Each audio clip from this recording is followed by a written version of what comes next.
Hey, everybody, it is Nicholas Rogers with the Big Timber Lodge All Are Welcome podcast, and I am super excited because today I have one of my favorite YouTube personalities that I'm going to be interviewing, and his name is Cyclops Joe. Joe, how the hell are you doing? I'm doing good, Nick. Thanks for the introduction. Thanks for having me on, man. I appreciate it. Dude, I'm just so excited to have you on because I have been watching your channel for years. And, I have actually mentioned your channel in multiple videos that I've posted because your direction and your suggestions through your honest reviews have actually led me to purchasing multiple rifle scopes. And every scope that I've purchased because of your suggestion has been amazing and some of my absolute favorites. Oh, I appreciate it, man. Yeah, a lot of it has to do with not having any paid sponsors up front. So, and because there's so many scope makers, if I piss somebody off, tough shit. There's 200 other guys out there, and Right. the thing with doing optics, they're social media guys, and the guys that are kind of responsible for the YouTube creator contacts. Man, it's one of those jobs that changes constantly. And I've been doing this 7 years, Mm. and only people that are still in the same position as far as people to reach out with. It took me about 2 years before anybody returned calls or anything. But the only people that are still there are the guys that actually own the companies. Wow. You contact a social media guy, you build a relationship. The next week he leaves, the next year he leaves. It's just one Okay. of the jobs that people are constantly. It's kind of like being a general manager of a grocery store or something. They move you constantly. You're constantly moving this store and that store, and these Right. guys move a lot. So Right. Right. Well, Joe, let's go ahead and lay down what we're going to be doing today in this podcast. Man, I'm just so excited. I just want to call you Mr. Cyclops. But first off, what we're going to do is we're going to do a little bit of an introduction. We're going to talk about how did you get the name Cyclops Joe, because I do have listeners versus viewers. And so just so you're aware, Joe is pointing to his eye patch, and that's going to be an interesting story here shortly. And then we're going to get into the show and tell portion. I'm excited to see what you brought for that segment of the podcast.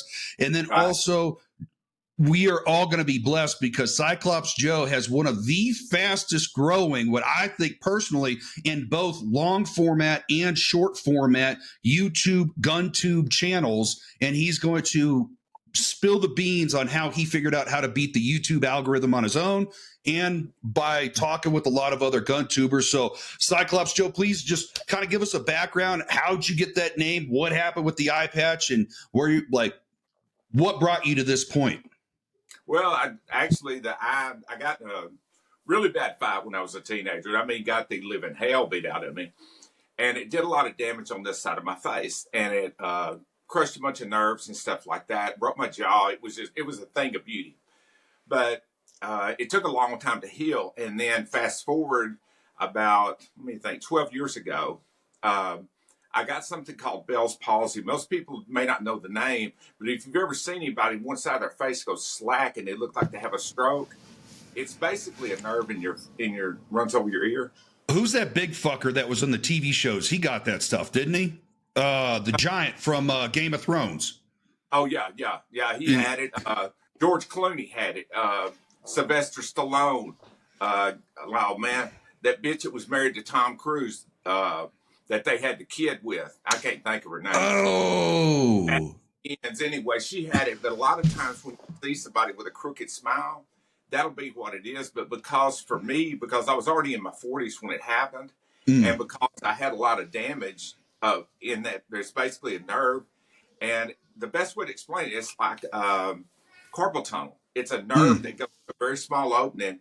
And because there was already a lot of bone fragments and calcium deposits through that tunnel, it was already clogged up. When I got it, instead of it just pinching the vein, it actually severed it. So the vein grew back, and it grew back weak. So underneath here, I've actually got an eye, but it doesn't move right. And a lot of times, it's like this all the damn time, wide out. And other times it won't open, and it won't make its own tears anymore. Oh, wow. And a lot of times at night, I can't shut it all the way, so I have to. And basically, it's my only backup. So if anything ever happens to this one, this is my only backup. But for guys, can you still see through it? the front part of the lens is real scratched up now Okay. because I'll, during the night, I'll reach up and like my eye itches and I'm Okay. actually my eyeball or turn over on the pillowcase and it scratches it. But I have good peripheral vision. So a lot of times when when I'm driving, I don't have it on because I can see, if a vehicle comes up beside me. Right. But usually, unless I'm in a car with the windows up or sometimes at home, that's about the only time I don't wear it because my face is actually fairly crooked. But with the eye patch, because it's on there, you don't notice it. It's kind of like seeing a real pretty car with a big ass dent in the front fender. You may not notice the taillights out. Yeah. So Wow. Yeah. eye patch kind of helps it out. And but now I just got used to it. And at Is first it? I hated it. And then I bet. I had a guy that was the age that I am now. And I went to therapy for about 6 months to try to get it because at the time I couldn't speak. Yeah. Those out of my Right. glasses. So they fixed it so I could eat and drink again, Oh, obviously. wow. But anyway, but there was a guy there that had been through the same thing. And he said, man, you look like you're feeling sorry for yourself. And I said, yeah, kind of, man. And he told me, he said, I tell you what, I've been wearing this thing for, I can't remember how long, but it was 20 or 30 years. His was broke. And his vision kind of came back and forth, but it gave him a headache, so he wore an eye patch. And he said, you can do one of two things. You can walk around like a victim, or you can walk in every room like I'm the coolest bitch here because I'm the only one with an eye patch. You like that, Right. bitch? I know. So I And thought, just for the viewers out there, Cyclops Joe is like I don't know, what are you, like 6'4", like no, 220, muscular, silver-haired man with an eye patch. He looks like he's straight off a pirate ship. yeah, I'm a pretty good sized dude, man. And it was, guys see me now and they're like, man, I bet you played football in high school. And they're like, no, when I graduated high school, man, I was about 5'10", weighed about 170 pounds. Wow. So, yeah. Okay. I didn't growth spurt again until I was, I was shorter. I married at 21. I was shorter when I married than I am now. And the Wow. doctor said he thinks part of it was, because of the beating I took, I had some brain damage and different stuff.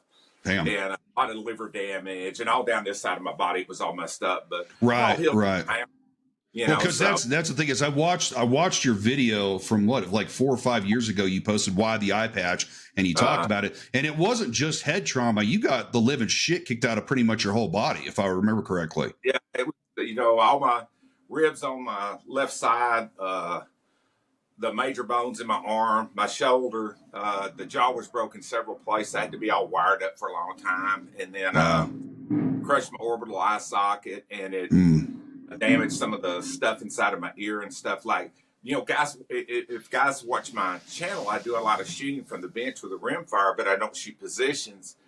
And the reason is because the Bell's palsy, it not only paralyzed my eye, it paralyzed some of the little muscles in your ear, and it's the ones. If you get an ear infection, you get vertigo and get dizzy. Right.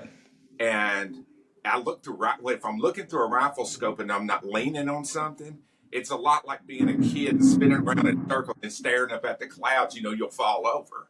Yeah. And I have that feeling if when I'm at the bench and guys will ask, man, why do you break, cheek weld and stuff? And it's like, dude, if I don't, I can hold the cheek weld for about 5 or 10 seconds, but past that, I'll start getting dizzy, especially if there's clouds going across the range or anything's moving down the range, grass is moving, it'll make me sick to my stomach. So does Josh from the Pursuit of Accuracy accept that as an acceptable excuse for breaking? No, I think accept that. None of the other guys are either. They're like, no, you're just scared to shoot against us. You big old pussy. That's not the case. Don't get me wrong, man. I've seen like Josh and Kenny, Chris from Kenny's from Eagle Eye Shooting, and then Chris from Mid. Don't get me wrong. I can't beat those guys. Without a doubt, they can shoot circles around me. But I'm blessed. Oh man. Because I'm retired, I'm able to go out and shoot a lot. Right. And I'll go to the range, and a lot of times when I'm at the range, I'm out there 6, 7, 8 hours, and I'll go through, close to a brick of ammo sometimes. And because I do it habitually, guys will ask me, kind of like, what about your muscle memory? Is that hard to acquire? And for me, I'm kind of a dumbass, so I don't think much, so I just do. and I never think about it. Guys are asking me, are you putting Right. pressure on the shoulder? Or are you pushing against the bipod and stuff like that? And I don't, like I say, I shoot my best when I'm not thinking about it. Just, just enjoying it, focusing on shooting through the shot. I shot a lot of air rifles. So the air rifles, the pellet is not out of the, it's not out of the gun by the time it's recoiling. So you have to follow through on the shot. You can't just send brakes, you're already doing this. You can't do that with an air rifle. And it actually helps in rimfire because it'll make you focus. And normally what I do, I'll shoot 50 yards at the range. And you can watch any of my videos. I don't come out of the scope till I see the hole in the target. Right. A lot of shoot, and especially like 100 yards with a 22 or something, or even 50, and they'll shoot it, and they're already coming off the gun. Right. They're already racking the bolt, and their face is off. Yep. Yeah, no, I don't move till and it hurts me. All these little speed challenges and stuff, Guys are like, man, why aren't you racking the next one? This thing is like, dude, I want to make sure that first one hit first. Right, right. Let me ask you this. So I know, like, in the older, long distance shooting competitions from years ago in previous decades and in the 1900s, you used to see long range shooters actually wear either like an eye patch or they would have kind of like a blinder up on their non-dominant eye, because when you're looking down range at like ultra long range, it makes it easier than trying to keep that eye just manually closed, and you could tense up in your face. So do you ever go to a range if somebody doesn't know, oh, that's Cyclops Joe? Do you ever get people just asking like, hey, are you practicing like old school techniques of covering your eye for, okay. Yeah. Yeah. Like they'll have the glasses with the little drop down. Right. It's just a shade. And when you turn their head, they're not seeing through it. But a lot of the F-class shooters, all the indoor, 10-meter shooters and stuff like that, they all use it. And I actually have a nephew that goes shooting with me, and he's left eye dominant. So he'll put the patch on so he can see more clearly through his right eye. And he has a hard time shooting without it now. He's got used to shooting with the patch, hard time shooting without it. Right, right. Have you, so speaking of that then, I had met somebody that had lost an eye when they were very young. It was actually my great grandmother on my dad's side. She was like 15 years old in the farm behind a mule. Mule kicked her right in the eye socket, and her eyeball just exploded. Like, we're talking, it was gone. Right. Yeah. And she said when she got used to it, it like messed with her head, having to get used to, like, for a while, like her vision was almost like flipped upside down, and she had a hard time going from like stereo vision to just mono vision. Did you experience anything like that? No, and people will talk about depth perception, right? I never noticed it though. Where I'll have problems with depth perception is like if you and I were close and you reached to hand me a pencil, and like I can see where the lens is on that. Mm-hmm. If you have something and it's vertical like that, I might reach past it or this side, but only out to about far past that, you don't really notice it because, thinking about binocular vision, it's more, your eyes are more like this up close, and then further out, they more straighten out. So it doesn't, and like say in my car, because I do have some vision in the left eye, I'm almost always have it off. Okay. And, because I don't care what I look like driving down the road. I want to be safe. I don't want to see a ball come across, from this side, and I just see the shit. Right. But yeah, no, I don't run into those problems, man. Okay. The only problem I'll ever have every once in a while is if I get like a sinus infection or some shit, and it gets in my ear, and I can tell I'm having problems because all it wants to do when it hits me all at once. It'll just be like, whoa. Right. Yeah. Right. And when that happens, man, I'll immediately go take some medicine and go lay down, because I figure if I don't, I'll get sick and I'll start throwing up and stuff. Do you ever have to, what is that, like realign the crystals in your ear so it doesn't help, so it can like help with the vertigo, if you've ever experienced that? No. I just, like, it doesn't matter what I've taken. I've had the little patches like seed. I'll go to seed. Anything else, nothing. It's just a matter of getting the drainage back out, and I'll like antihistamines, and that'll help. But no, I don't all that. Right. I'm kind of fighting a sinus infection myself. I'm on Sudafed, and then I'm doing Nasacort nasal spray, and trying to drink a lot of water. But I got a really bad sinus infection back about 5 years ago. And they it went from the sinus into my left ear, and it ended up causing permanent hearing loss on the mid highs and the highs in my left ear. to the point where the ear doctor was like, the ear, nose, and throat doctor was like, hey, do you want a hearing aid? And I was like, no, I can still hear the mids and the highs out of the right ear. But like when I'm in my truck driving, it sounds like my tweeter and my mid speakers are like dead on the left side of my head, like on my dash. And so I always like have to turn my head. I'm like, did my speaker blow? And then I hear it just flying out of my right ear. So I feel you, man. That's crazy. Because I can't hear that well out of this one anymore.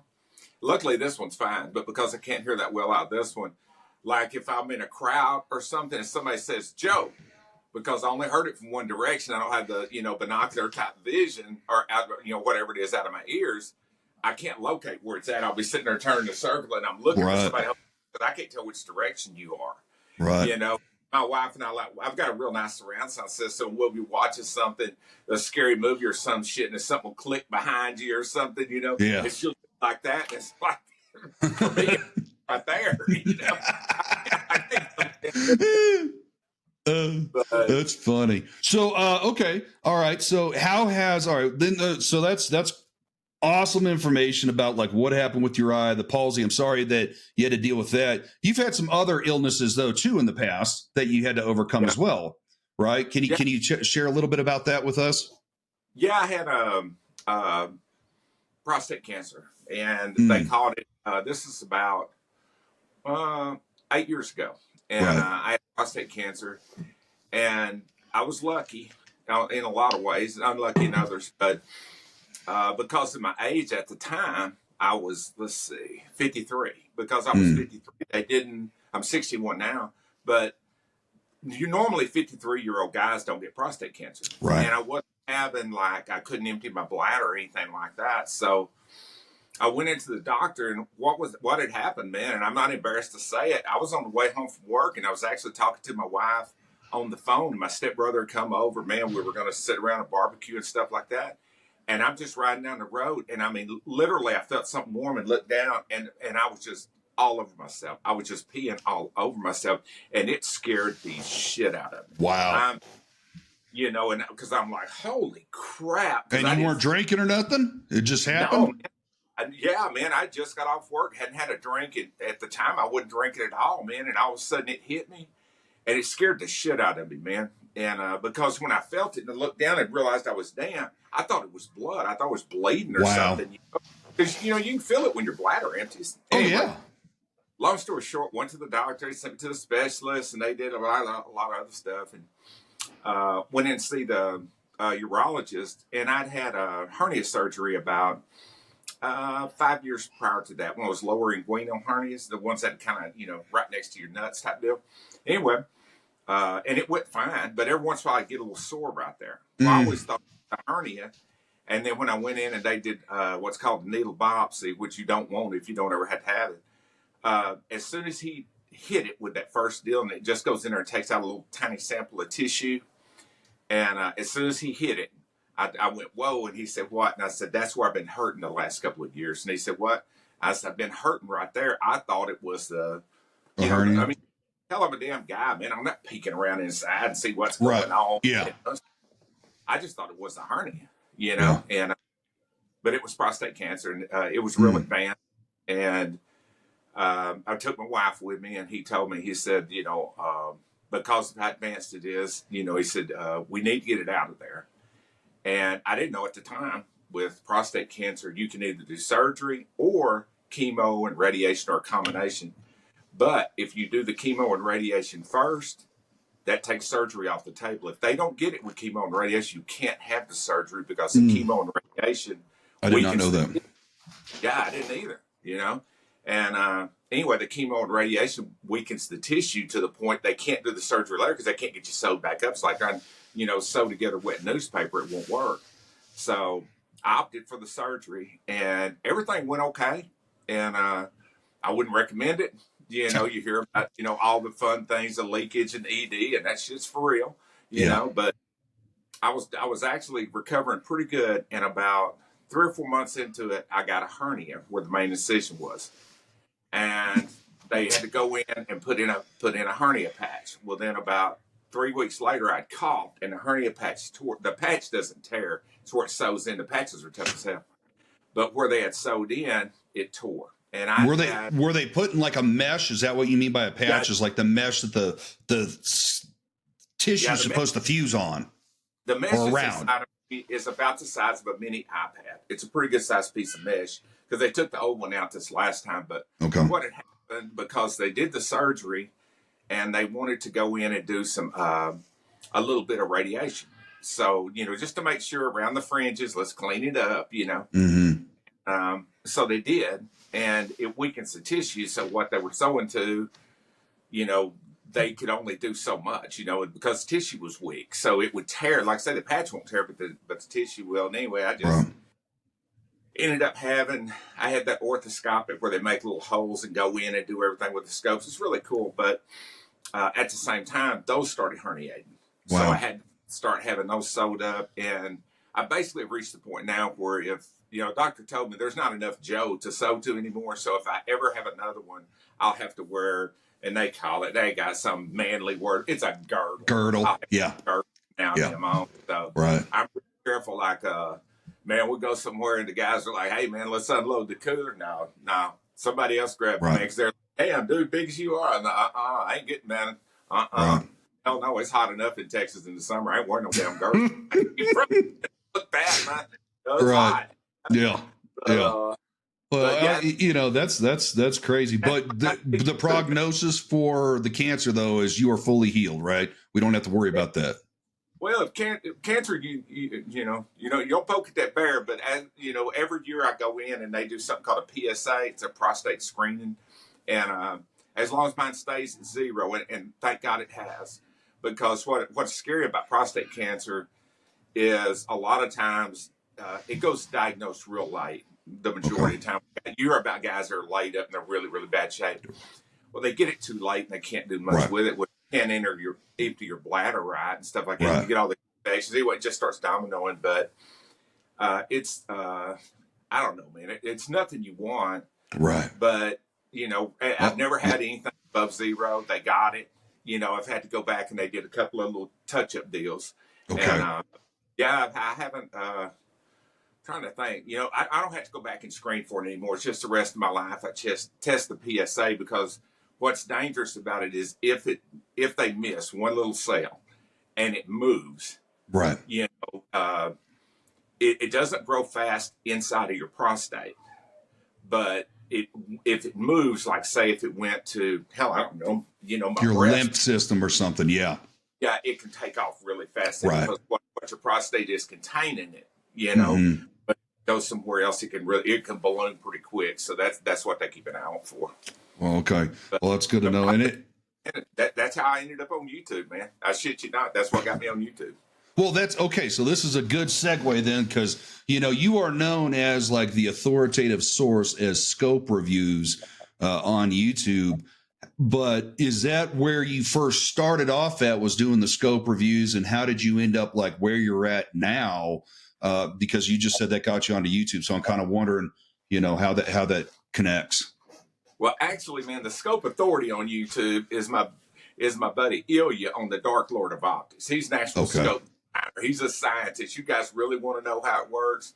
He's that guy.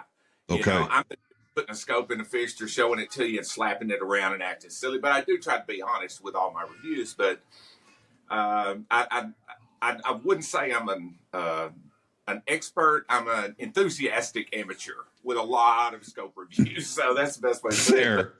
Fair. No, man, honestly, I was really into the airgun channels because it was really interesting. The guys are shooting and you can see the projectile in flight. They're shooting birds and different crap like that. I thought that was so cool. So when I was off for so long with all these surgeries and follow-ups and treatments and everything, there was about a 3-year stretch of time where I didn't work. Probably 4 months, and anyway, I'm at home and I don't have nothing to do, man. I can't watch TV all damn day. I did. I was refinishing a lot of these. They're called fine work bow 300 series recoilless air rifles. They're real popular in the 70s and 80s. Okay. And not popular in the U.S., but they are in the U.K. Okay. Because they have foot-pound rules and all this crap. But I was refinishing a bunch of them, and I was posting on these forums, and guys that were in Europe and Australia and South Africa and places that those guns are popular.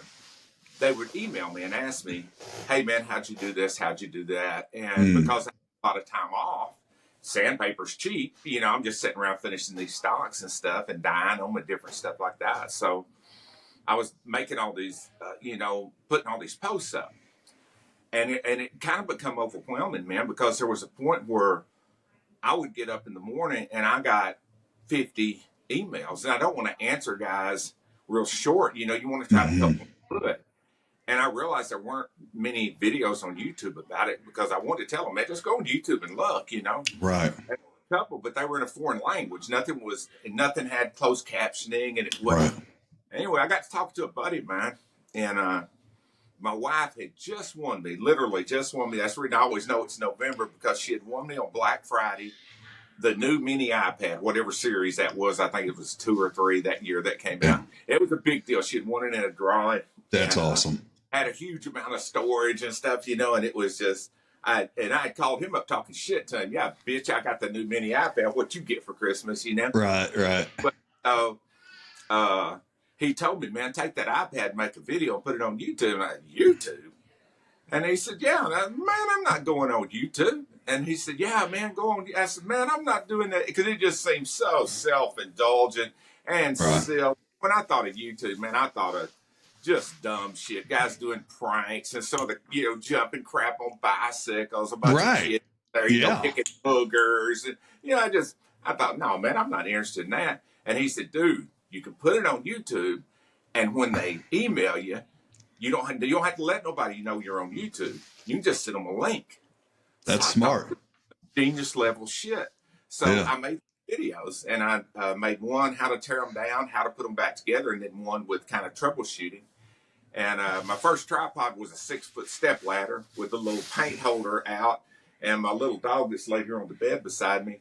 I had one of her little stuffed animals, and I was holding it on the iPad, and I can watch those videos now, and parts of it you can see the camera shifting because the little stuffed animal's moving, Yeah. And the lighting's awful, the sound's awful, but I was able to do that. So right. Cool. So I didn't think anything else about it. Well, then, man, after a few weeks, word started getting around that I had these links on how to do that. So it was every day. Hey, man, send me these links, send me these links, send me these links, send me these links. And I got tired of that. So anyway, I just made the channel public, made the videos public. I didn't tell nobody, and just made the videos public. And man, they started getting a lot of views because there wasn't anybody else doing that. Right. And this was what time frame? What time frame was this? 7 years ago. About 7 years ago? Uh-huh. Okay. And then the first few months I was on there, everything was private. Nobody could even see my videos without a link. And for guys that don't know, when you're on YouTube, you can upload stuff in a private or unlisted way, and you can share the link so people can see it. And that's how people like me, if they're doing a review for, say, a company, for me it's optics, a lot of times I'll send the company a preview of it. Now, I don't do it because I'm going to change it, but because I do so many scope videos, it's easy to say that was a 4:16 by 44 when in reality it was a 4:14 by 44. So I could go back and fix it, but they don't get any input. But because I don't charge, so why would you have input? Yeah. And but you can send links privately, and like I say, I started getting overwhelmed with these requests, so I just made it public. And I'm sitting around the house, not a freaking thing to do. And guys are asking me, man, how'd you make that stock blue? And how'd you dye it? And how'd you do this finish? And my old man was an amateur gunsmith. So oh, wow. I just started making a video about it, how to do this and how to do that. And I was doing some air gun videos. And I started liking it. At first, I hated the editing process. Oh, I hated it. But I liked showing out on camera. That was fun. Right. And then you kind of, what you enjoy changes over time. But anyway, I wanted to do air gun videos. I really did, man. I was stuck here at the house in my backyard because I couldn't go anywhere, because anybody that's ever had those kind of treatments, it lowers your immunity. You just can't run to the home if you had chemo or radiation. Otherwise, you're asking for serious shit. So, but here at the house, I didn't have to worry about it. We didn't have people over. And so I'd go out and make these little air gun videos and then back. And then when I got one of the really bad hernias, pick up a gun. I couldn't cock a gun. I couldn't do anything. I couldn't lift anything over 3 pounds. But I was watching a lot of these scope videos. Okay. And I was watching these guys' videos, and I thought, they suck. I mean, seriously, these guys suck. And I thought, there's got to be a way to film through a scope and get the footage good. So I got nothing to do, so I just sat around and I thought, what would I want to see? And normally for me, I like a video that lands the plane. My story may not sound like that because I talk too much, but on the video, hey guys, here's what we're going to look at. I show you the fucking shit. See you later. Try to, get them in and get them out. Because I'd rather people not get to the last 30 minutes or 10 minutes or 1 minute. And so many YouTubers, hey man, don't forget to hit the like, subscribe button, share with your buddies. Well, right there, everybody clicks off. Used to that wasn't the case. But now everybody just immediately tunes out. Right. It's like, I already heard this, I'm clicking to the next thing. People have a low attention span. There's too many choices to listen to somebody prattle. So, well, I think you brought up a good point because we've talked on the phone a couple of times before this podcast, and you brought up a very good point about like if you review Ford pickup trucks, right? And somebody comes on and you might get a lot of views because, Ford F-150 is the number one selling truck in the country. You might get a lot of views, but that doesn't mean you're going to get a lot of subscribers, because if a person's coming on to see if they want to purchase something that's going to be a once every 5 to 10 year thing, they don't necessarily want to subscribe to your channel because they don't want to get, inundated with spam videos every single week about new Ford F-150 features if they're not going to buy another truck for 10 years. So that's one of the things that I would say about your channel is how many, because your channel was pretty much dedicated when I came into it to like good scope reviews. And you did do the 22 shooting and you did other stock stuff and the gun bluing. I think the gun bluing is your number one long format video, if I remember correctly. Cold Gun Blue or whatever it's called. But it's amazing that you were able to have over 100,000 subscribers with your long format style videos, because you do reviews, but you put a great entertainment value in there as well. Because that's what I used to love about watching you, because I wasn't buying that many scopes for my gear. But when I would watch your videos, it was two things. One, whatever base that you had fabricated that you mount your scopes to, where you could just do the nipple twisters, being he cranks on the dials for the elevation and windage, but then also the sense of humor that you had, like it made me want to watch your channel. And that's actually what led me to a lot of the different scopes that I ended up purchasing, because I think you had the YouTube algorithm figured out as a gun tuber a long time ago without being over the top, like let's say FPS Russia. Yeah. Well, I've tried, man, and a lot of the stuff with my channel, it'll be, some of the companies I'll approach, or if they approach me, and they'll ask me, how many subscribers, how many views, and they'll look them up. And a lot of mine, I don't think it reflects perfectly because, if guys are on there, they're looking for a new hunting scope. Okay, I'll go on YouTube, look at some videos. There's no reason to subscribe. I got the information. I'm out of here. I don't need to deal with that dude. They got what they needed. And then a lot of on the views on mine, that's part of the reason the subscriber base has grown slow. But on the views, like I did a whole series for this one particular scope line. I'm not going to say who they are.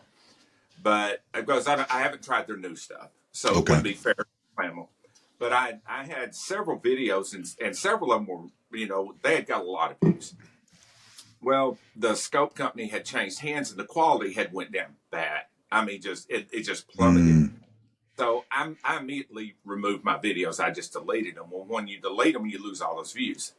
Yep. And for me, I reached the point where I had to decide, do I want to be loyal to my, my analytics and my numbers, which are just vanity numbers, or do I want to be loyal to the people that have watched my videos? And that was a lot more important.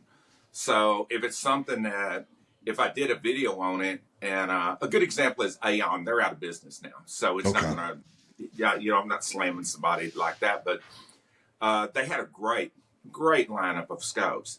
And once they started building a little of the, they started building a small reputation as a growing company, they just gutted it. I mean, everything, they started slapping their name on anything, and it was just, it got ridiculous. And so I took all their videos down. And because in the videos, I had praised some of their stuff because the early stuff was nice. but it went downhill. Right. A company I bash on a lot is Vortex, and the guys that Vortex. This is a fun one for me because Vortex is a lot like Vortex fans are a lot like Trump fans. There is nothing I can say to move the needle either way. You're in or you're out. Right. You know, so I could go on there and bash the hell out of Vortex. I don't hurt their sales. Right. You know, and guys think it's funny. And I've met a lot of the Vortex reps and guys that have never met the guys that work there. They're just an incredible group of guys. Man, I can't say enough nice about them. But I go on there and just, you know, drop kick them all over the internet. Yeah, I didn't hurt them. But if me and 2 or 3 other guys that are focused on optics, if we just, you know, if a company sent us a couple of bad examples that we didn't give a shit, we could go on there, and I'm not saying we could hurt them bad, but it's not going to help them. Right. You know, and I had a couple of companies that were really nice to me, and they sent me some early production stuff, and one of them's an actually really large company, and they sent me something that wasn't very good, and I told them, I said, hey, man, I can either do the video with this scope, but it's going to hurt your ass, or I can never recommend the scope, which one you want, because I didn't pay for it. You sent it to me. I pick it up, look through it immediately. I saw a problem, you know, so, but if I get it to the range, like these scopes right here, I've got like 7 of them laid out right here. Right. If they make it to the range, all bets are off. If I get to the range and it messes up, tough shit, unless it's obvious that it was damaged in shipping. If it's, hey, man, it was a problem in manufacturing, that's not my problem. Because it could have went to anybody. Right. You know, so, you know, I try to be honest with guys. And I think that and trying to put a little personality and crazy stuff in the you know, reviews, I has helped a lot. I've had a lot of lucky breaks, man. A lot of lucky breaks. But as time's going on, you know, you hear guys, man, you know, create your own luck. And where other guys, there was about, at one time, like about 5 years ago, it took me like 3 years to ever get 1,500 subscribers. It grew really, really slowly. And there was about 20 of us that had channels kind of in the same niche, kind of all around the same size. And we were trying to help each other and try to give each other ideas and critique each other. You know, hey, man, I like that video, but God, this part of it sucked, dude. You don't do that again, you know? And of that group of guys, there's only 2 of us that are still making videos. You know, the other guys, it takes so long to ever get any on YouTube. And for me, it was real hard because when I started, I didn't know anything about cameras. I didn't know anything about front of camera. I didn't know how to edit. I didn't know, you know, audio, thumbnails, descriptions. There's 100 little things you have to learn on YouTube. And that's the reason a lot of the advertisers and a lot of the people that will reach out to people on YouTube, they use 100,000 subscribers as kind of, okay, need to be at this level. And the reason is, by the time somebody gets 100,000 subscribers, they've made hundreds of videos. Right. After hundreds of videos, you should already know how to keep everything in focus. You should know how to keep things lit. You know, you should have good microphones. You should have good editing techniques. Whether other people like them or not is irrelevant. Right. It doesn't look like somebody just held up a phone for the first time. You know, you can tell some early videos. And as time has went on, I've tried to get better with my production, the production value, you know. Which is noticeable in your videos, because I went back and watched some of your older stuff, like your older SWFA and your backyard shenanigans stuff. And really, and then watch some of your recent stuff, and you're right. You've grown. Not only have you grown in the sense of your production values better, but you've grown with your camera presence as well, if that makes sense. Yeah. And what's weird, man, a lot of people were asking, when I first started doing the videos, they were kind of like, I just looked at them like instructional videos, you know, especially when I started doing all these gun rebuild stuff. And it's like, okay, do that, because you don't need to hear me say something silly. You need, okay, make sure this pin right here, and I'm trying to be real serious about it, you know.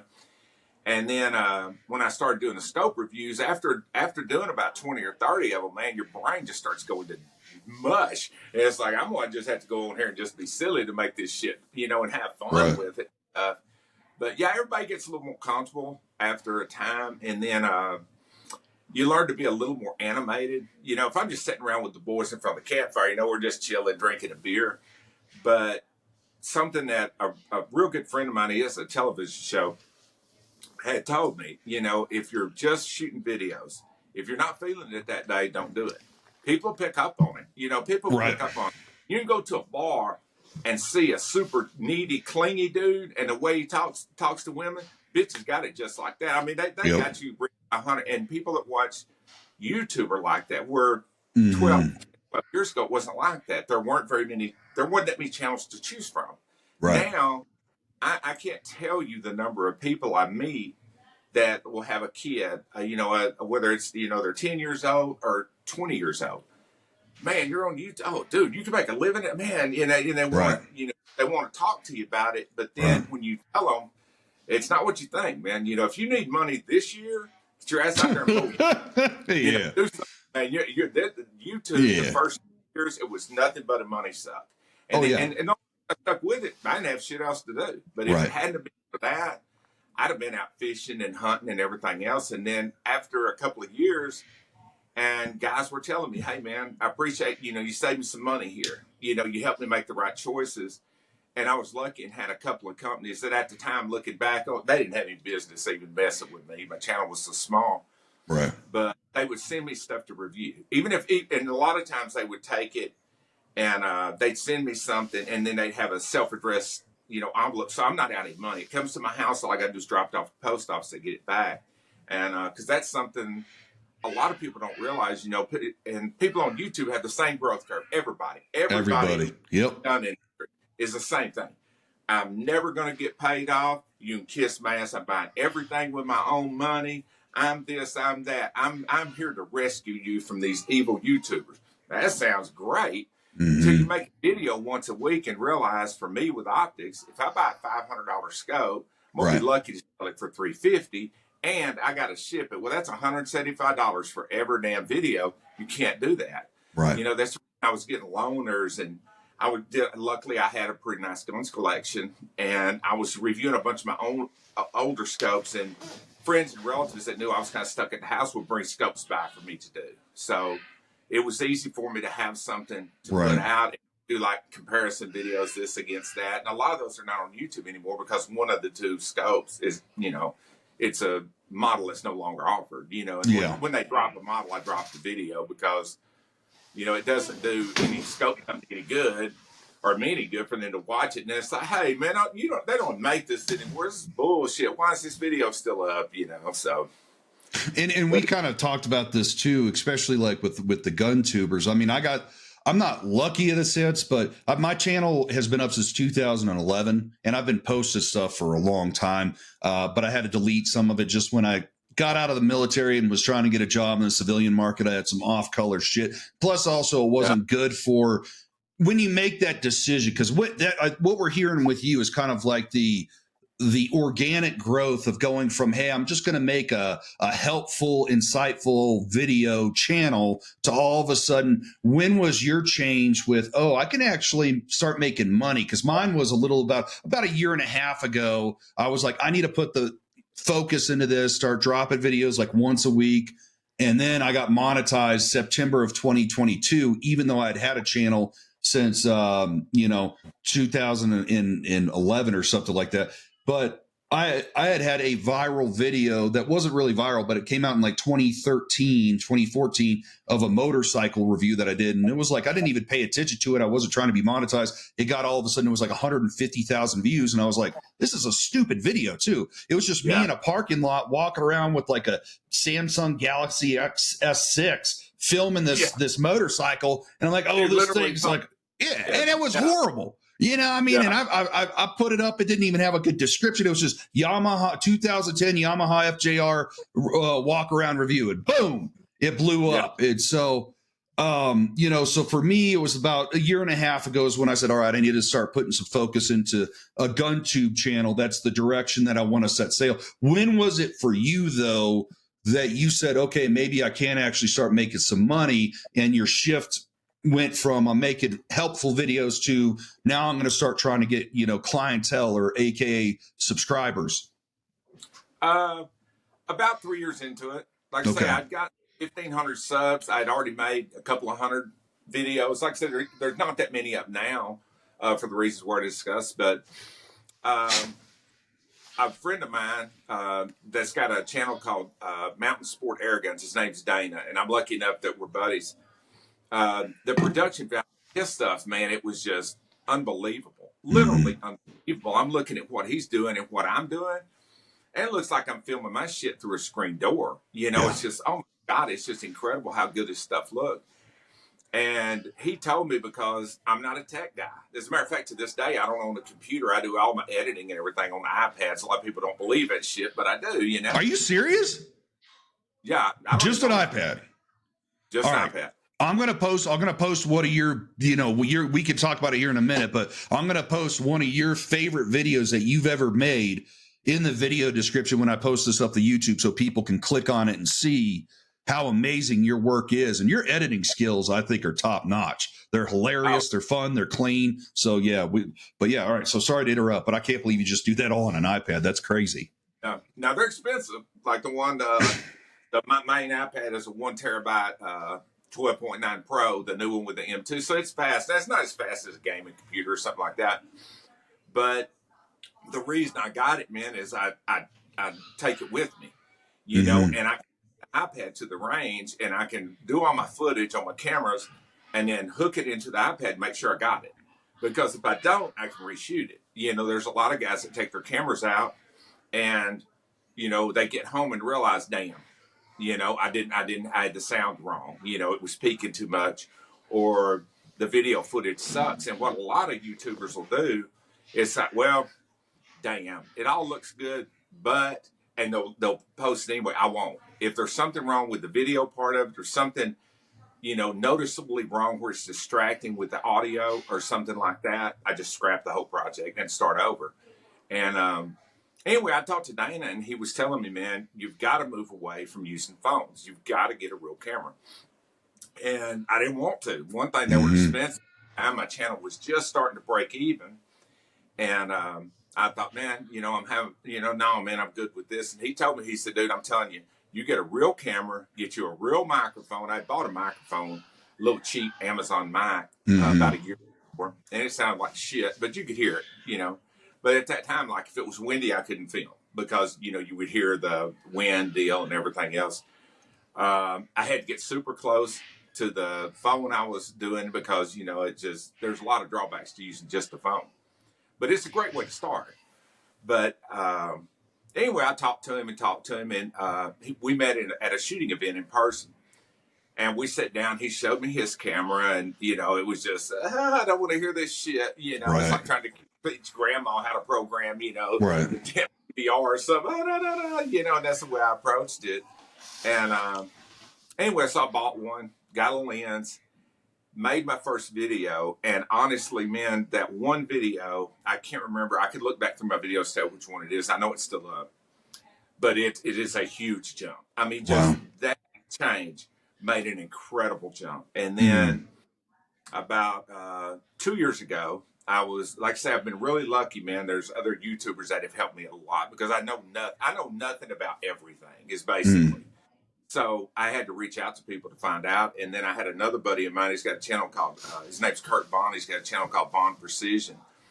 And he's a camera geek, and he knows a lot about it. And by geek, I don't mean geek. I mean, this is a man's man. But he's into camera and knew a lot of stuff. So he was helping me and helped me pick out my first 4K camera. And then I bought lenses. And it's, for guys that don't know, I mean, just for the average YouTube camera, it was $1,500 at the time. I ended up spending about another $1,500 on lenses that were all crap.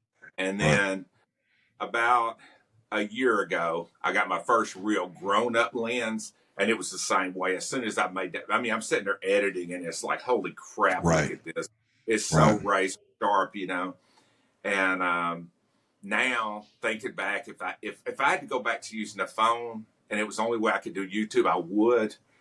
But it would be hard. It'd be really hard to go back, man. And, you know, and a lot of the gun guys, like your channel, I've watched your videos before. You know, I subscribe probably 100 different gun channels. I think it's helpful to the community to subscribe to them. But actually watch gun videos, hell no. I don't hardly watch gun videos, man. I'm always watching editing videos, cameras, microphones, Trying to learn.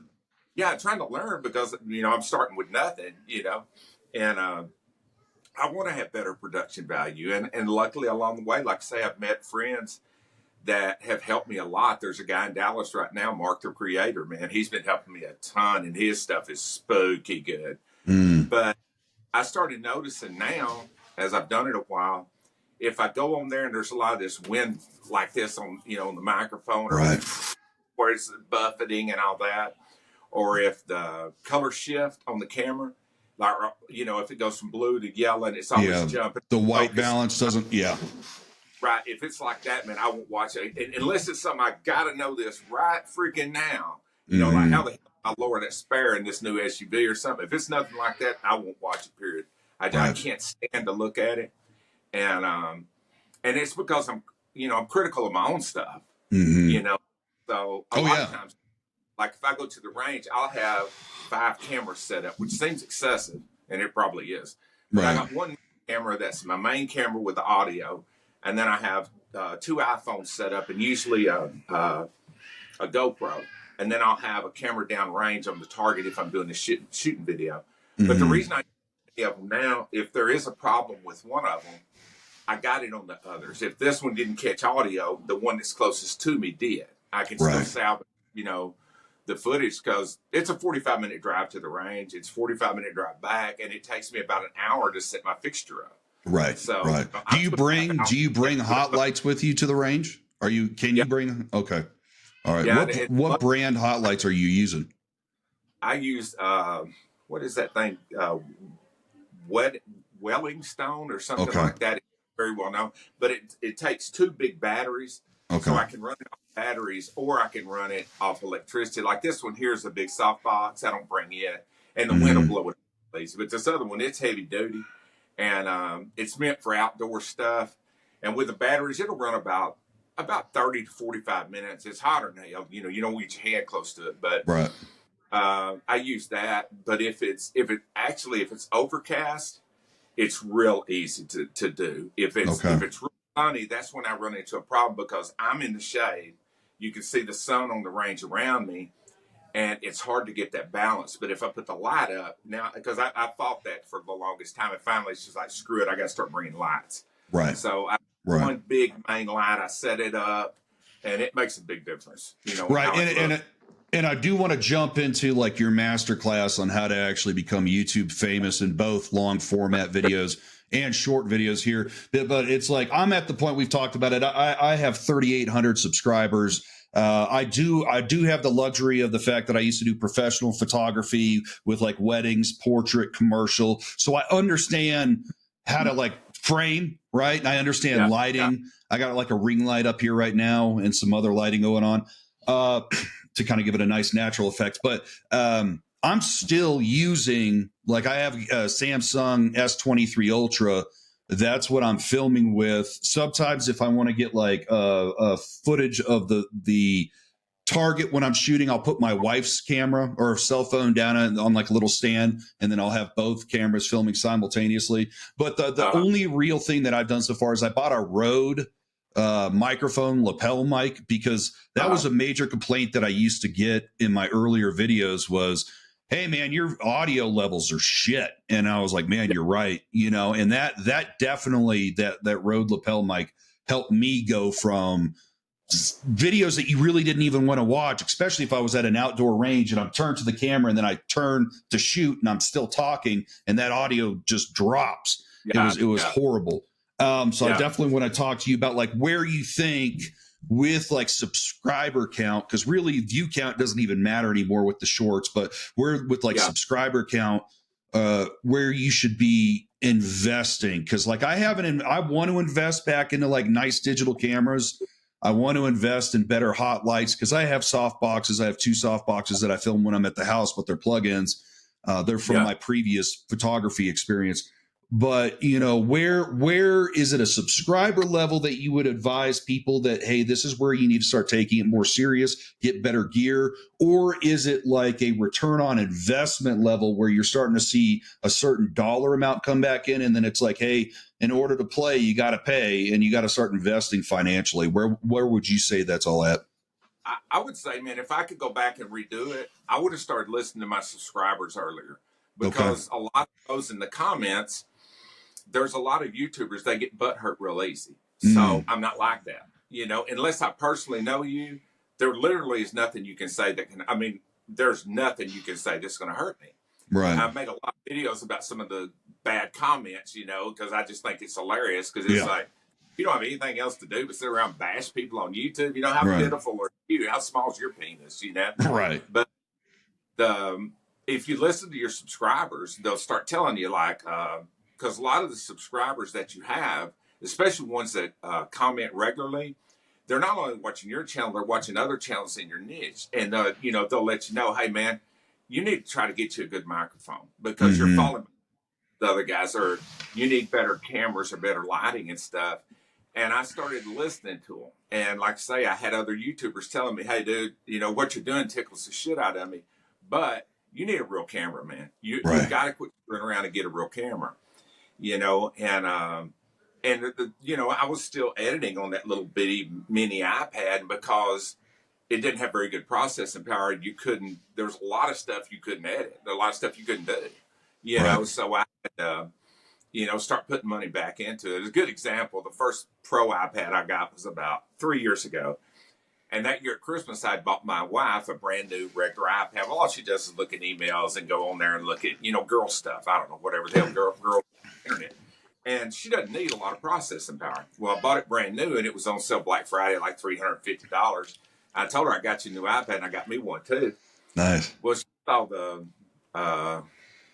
bill come in on the card, and she's like, the hell did you buy for $1,700? I said, 2 iPads. And she said, they screwed you. They charged $1,000 over. It's like, no, mine cost $1,300. Ooh. She was like, holy crap, are you Right. kidding me? And I told her, I said, look, the channel's starting to make money. And I said, it's like any other business. I got to Right. put money in, Right. so.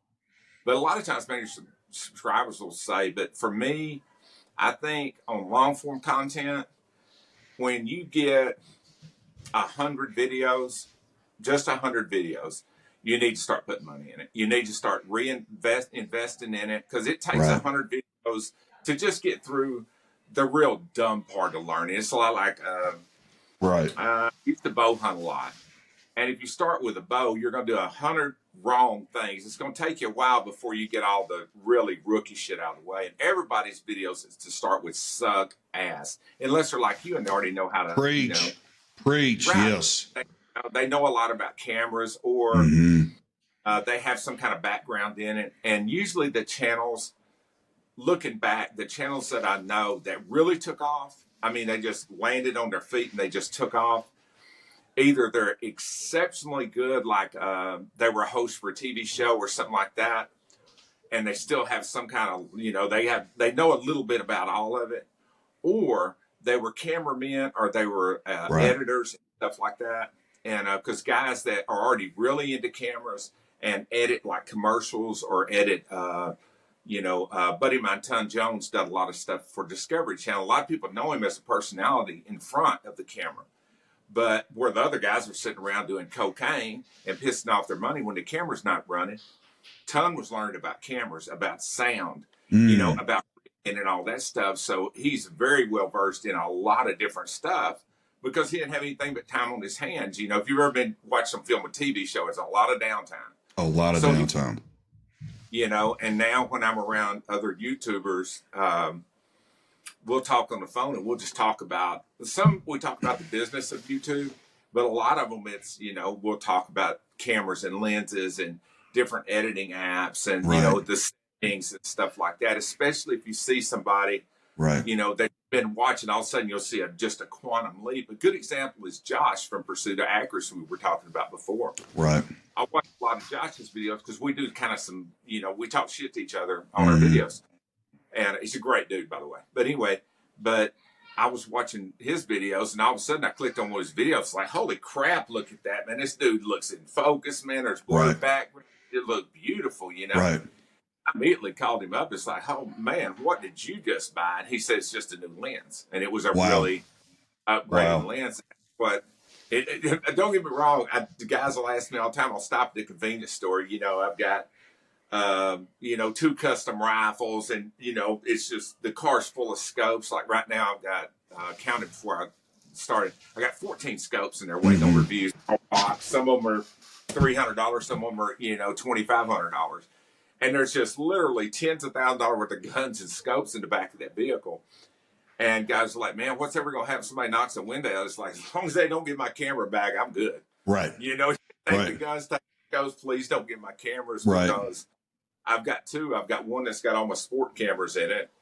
I've got about 7 or 8. I've got a $1,000 3D or 360 camera. Hell, the damn iPads that I take, it's. You're so right about the damn camera gear, because one of my favorite photographers from back in like the 80s and 90s, his name was Art Wolf. He was a nature photographer. It was the only photographer that actually had every photo on a roll of film published in a National Geographic. It was like a 24 exposure roll of film. Every single photo that he took was published in the National Geographic. Guy just knew what the fuck he was doing. And he was, I think he was in New Mexico once, and he had just gotten done. I can't remember the full story. I'd have to look it up. It's been years since I read about it. But he was like down in Mexico shooting for months for National Geographic, and went up. He was like in New Mexico, went inside to get like at a restaurant to get some lunch. He came back out. Somebody had bashed into his car and stolen all of his gear and all the film, and it was just gone, heartbreaking story there. Well, let's do this. We're right at the 1 hour mark, so let's go ahead and jump into the show and tell portion, and then we'll talk about your scopes you got going on here, and then we will get into the master class, because I have questions that I want to ask you on how I could become more successful like you have, but I want to learn from your pains, your experiences, your growth, so that I don't have to go through the same thing, because I think enough hot stoves to not just keep touching it now. Right. Yeah. And that's the beautiful thing I think about like the YouTube community is, for example, people like yourself. I have a buddy, he runs the Reloading Weatherby YouTube channel. He's got like almost 38,000 subscribers. We talk a lot. His name's Austin, great dude. And I've talked to other gun tubers as well. And it seems like it's a neat community because people are willing to help out with each other. But we could touch on that here in a second. But I'd like to see, so what did you bring for show and tell, Mr. Cyclops Joe? Well, I got a bunch of scopes. I got guys are like, man, I bet you have scopes, don't you? Yeah. How many scope reviews have you done? Just off the top. If I were guessing, probably maybe 800. Holy. Well, I do one. I have one scope review come out every Saturday. Every Saturday now. Sometimes it'll be a different type video. Sometimes it's shooting, but for years it was just one came out every Saturday. I've been doing scopes now for 5 years, so that'd be 250. And then there for the longest time I was doing 2 a week, and now I just do one. The production value's better, the editing takes longer, so I do one good one a week, and I'm not trying to catch their attention as much. Most of the companies now, they'll reach out to me. I don't have to work as hard, but I work harder behind the scenes. Okay. And but yeah, guys, you got scopes. So there's a GPO. There's the new Arkin that guys been Yeah. All right, so show us some stuff. Let's see what you got, and I'm excited. It open, man. This is the new Leopold, new Burris, 2 new SIGs, a Whiskey 4, Whiskey 6, a new primary arms, and then I have one over here that I can't show you because they're not releasing it until shot. Okay. And the video's already done and everything. I didn't realize I grabbed it and threw it up on the bed, but now I want to know. I'll get these pre-production stuff, and I used to do a lot of giveaways on my channel, and I kind of slowed down for 2 reasons. One, it started getting expensive shipping them, and being able to sell scopes later helps keep the channel going because lenses are high, cameras are high, and stuff like that. But I used to do a lot of giveaways, and one of the giveaways I did, and I'm not going to say which company it was, but it's a company that does kind of mid-range cameras. Well, they decided they're going to jump up and do, I mean, the tier one, the $3,000-$4,000 cameras. So they had one. They had two commissioned. One of them was MOA, one of them was MIL. They weren't branded in any way. The only thing you could see on them were the magnification numbers and then the numbers on the turrets. It didn't even say where it came from. It came in a plain white box. So the guys sent it to me and they wanted me to test it. And when I got through testing it, the guy that was over their marketing division had left and went somewhere else. Well, now there's a new marketing guy. So I get in touch with him. He said, I don't know. Hang on to it.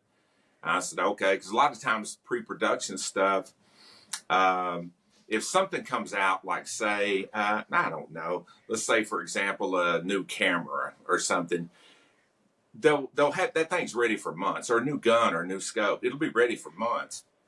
But they'll have the pre-production stuff. They don't have enough inventory to actually make a launch. Right. So they'll send it to, okay, this gun writer. Now let's send it to this YouTuber. Now we'll send it to this guy on Instagram. It's one scope or one piece of gear, and it's moved several different ways. And they'll just tell you, hey, man, get your video done, but do not release it. Okay. That's the reason when the new comes out, they call it an embargo. They'll lift the embargo, and all of a sudden, if you're looking for one particular thing, say there's a new Ruger 1022 come out after shot. I don't know if there is or not, but if something like that comes out, I mean, it's like one day there's 30 videos on it because they lift the embargo.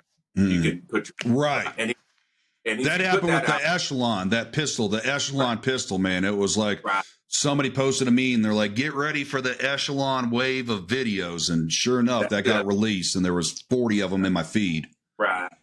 And the thing about that is, if somebody, and you're setting on it, and if it gets out early, those companies will never deal with you again, and it'll burn your reputation. Hey, man, you can't say anything because he can't keep his mouth shut.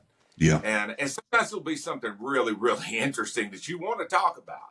Right. But even my buddies, and I know so many people in the industry now, it's kind of like, hey, man, have you seen some cool stuff? Yeah.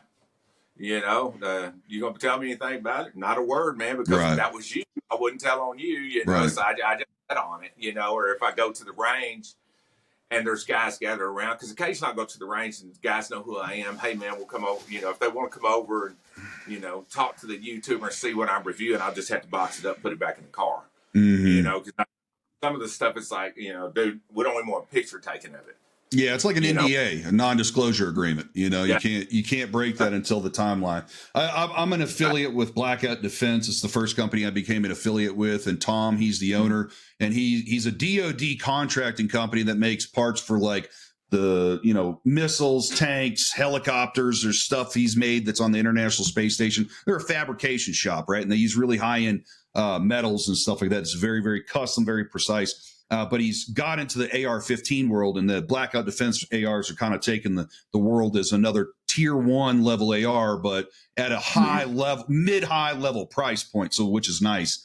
But we text, we talk on the phone quite a bit, and he'll tell me, oh man, I've got this coming down the pipeline, and I'll be like, hey, can I talk about that on my channel? He's like, wait till after SHOT Show, and I have to respect that, because I don't want to burn that bridge with him, because I am an affiliate, and that's where I make a lot of my money from my YouTube stuff is doing reviews on that. And, you don't want to bite the hand that feeds you. Well, and it's a real small community that goes to the trade shows. These guys, the guys that work at Vortex know the guys at Track. They know the guys at GP. They'll all go out to eat together. There's a lot of downtime after these shows.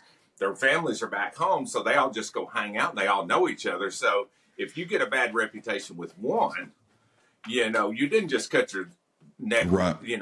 So that one, it's like, hey, man, and there's a guy right now that I know of that he lost his main sponsor. And, he's done a lot of, I would consider, shady stuff. And right now, man, nobody will touch him. I mean, nobody will touch him, because he basically was putting out there called hit job videos where, say if I was, what's the name of that company, the AR deal? Blackout Defense. Blackout Defense, yeah. Okay. If I was doing a video for Blackout Defense and I wanted to do, okay, here's the Blackout up against the brand Z or whatever it is, and I do nothing but trash brand Z, okay, that's a hit job. I'm basically on the I get what you're saying. Yeah. Yeah. if you do that, and now don't get me wrong, if Brand Z's a piece of crap, yeah, I'll let people know. Right. But if it's very comparable and all you're doing is picking this one apart and you're overlooking this, you messed up, because the guys at Brand Z are going to scream to everybody, "Hey man, don't deal with that dude." And normally, if you're a quote influencer, if you ever get a bad reputation, man, it's hard to ever overcome it, man. Right. It's hard to ever get it back. Right. That's a good point. And also, too, we talked about it the other day. I think the consumers of our content, the viewers out there, also have wised up to either a 100% positive review or a 100% negative review. And people have wised up to that. And they're kind of like, this guy's blowing smoke up my ass, you know? So yeah, you got to be careful. And I tell people a lot, you know, this is just my personal opinion. If I bought a new vehicle, too, actually recently. If I watch somebody's channel and they're just doing, there's kind of, they're calling it a review, but basically it's a product showcase. If you're just doing a product showcase, right. Show me the deal, show me some of the features. Understandable, it's like a commercial. But if you're actually going to review it, I've never seen a perfect gun, a perfect scope, never seen a perfect anything. Yeah, there's perfect car, yeah. And if everything you do, and there's a couple of gun tubers that come to mind, you know, they never met a piece of free gear or paid sponsor. They didn't love everything they put out. And when I first started, I didn't know this. You know, I swear, I didn't have a clue that YouTubers could make money. Right. I mean, I was totally naive about it. And now people are a lot more sophisticated. They understand what's going on. And when you watch somebody and every video is a positive video, right. Well, I'll put it like this. There's a lot of channels I've unsubscribed to because now they're just, you know, they get the opportunity and they probably aren't. It may have made, you know, all kinds of videos. They've been doing it for, you know, a decade or so or whatever it is. And they've built up this gigantic audience and they're charging so much up front to make the video. Well, if this guy's going to pay me, you know, $10,000, $20,000, or whatever it is. And believe me, I don't, you know, most people don't get paid like that. But if somebody's getting paid like that and you think, you know what, I do 3 videos for these guys, I can buy a pickup. Right. Well, when you get a third of that truck done, you're not going to piss on that fire. You know, it's like, hell no, man, let's keep this going. Right. And it reaches a point, man, where the money takes over. And for me, I've been super lucky, man. I still, and it sounds stupid, I've never charged a dime for a video, not one dime, but I do have affiliates. Right. And like right now, my channel's not even monetized. And we talked about the other day, I don't think I'm going to monetize it again because you get so restricted on what you can do, you know, say. But like I say, I'm really lucky that I have the affiliates. Now I have opportunities at least 4 or 5 times a week to get additional affiliates, but I've got some affiliates with companies I believe in. I've actually dropped 2 over the last few years that I don't mention them anymore. I don't deal with them anymore. But I've got affiliates with companies I believe in. You know, I meet with these guys.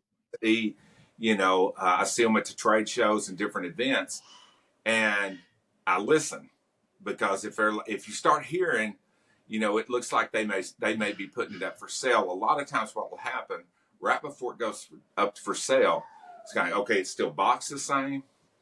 Aeon's a good example. Okay. If I had 2 of the scopes that are out of business and this is a different company, but they would look exactly the same on the outside. The boxing's the same, the packaging's the same, the scope you can pick up, it weighs the same. The difference is on the inside. All the internals, they get it down to the point that it's as cheap as possible. The stuff that would normally get rejected, throw it on there. We don't give a shit. We're fixing to cash out. And that happens a lot. You know, not all the time or anything like that, but probably once a year there's a company that does that. Right. You know, and when it does, you know, I don't deal with them anymore. And if it's like the 2 companies that I quit dealing with, I could see it headed that way, and that's I'm out. Oh, and they were just shocked. Are you kidding me, man? You're turning down money, and it's like, dude, man, I'm not going to keep making videos if these things. Well, I mean, I think you and I are kind of in the same boat. I think you and I are kind of in the same boat too, though. Even though we've started to make our channel into a brand that makes us money, we still care about the common man.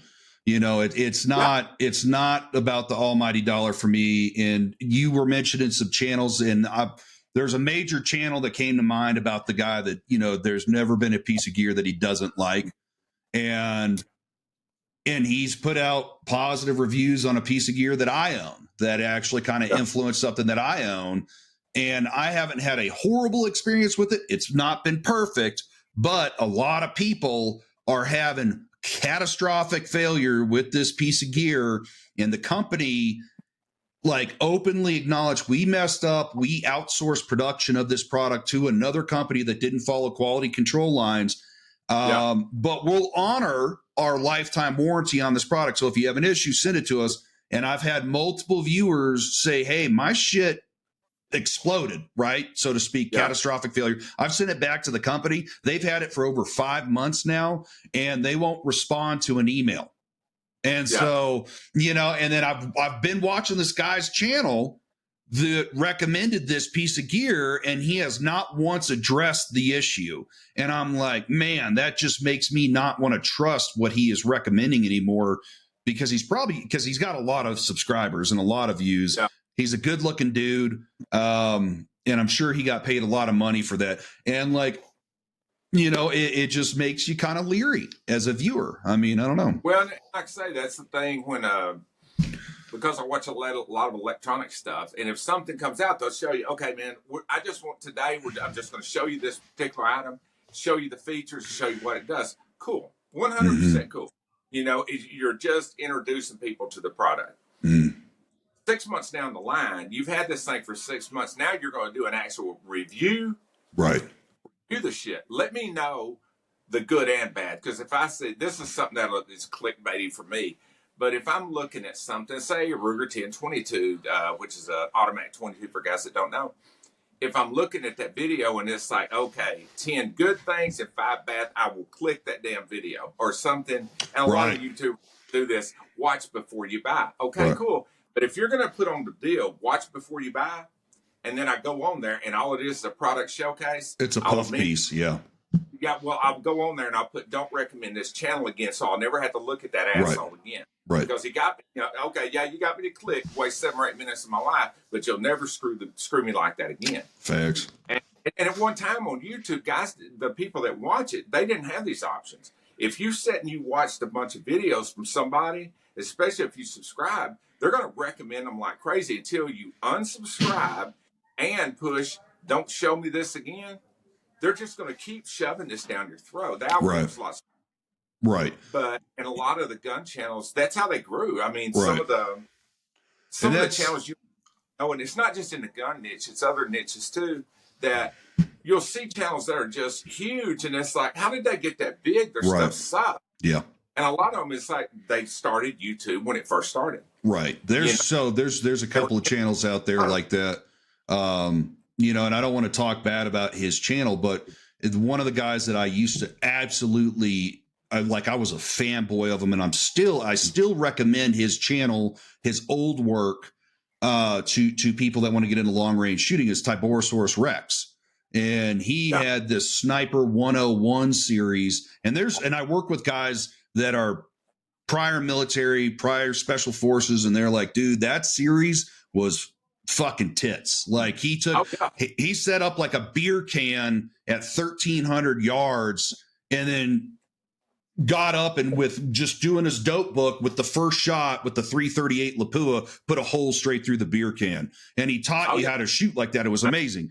But I do want to get into this portion. But do you have with you, let's say, if you don't necessarily have the scopes with you, but for a show and tell type portion, because you have looked through over 800 scopes, what is your absolute favorite scope that you've dealt with or that you dream about actually owning?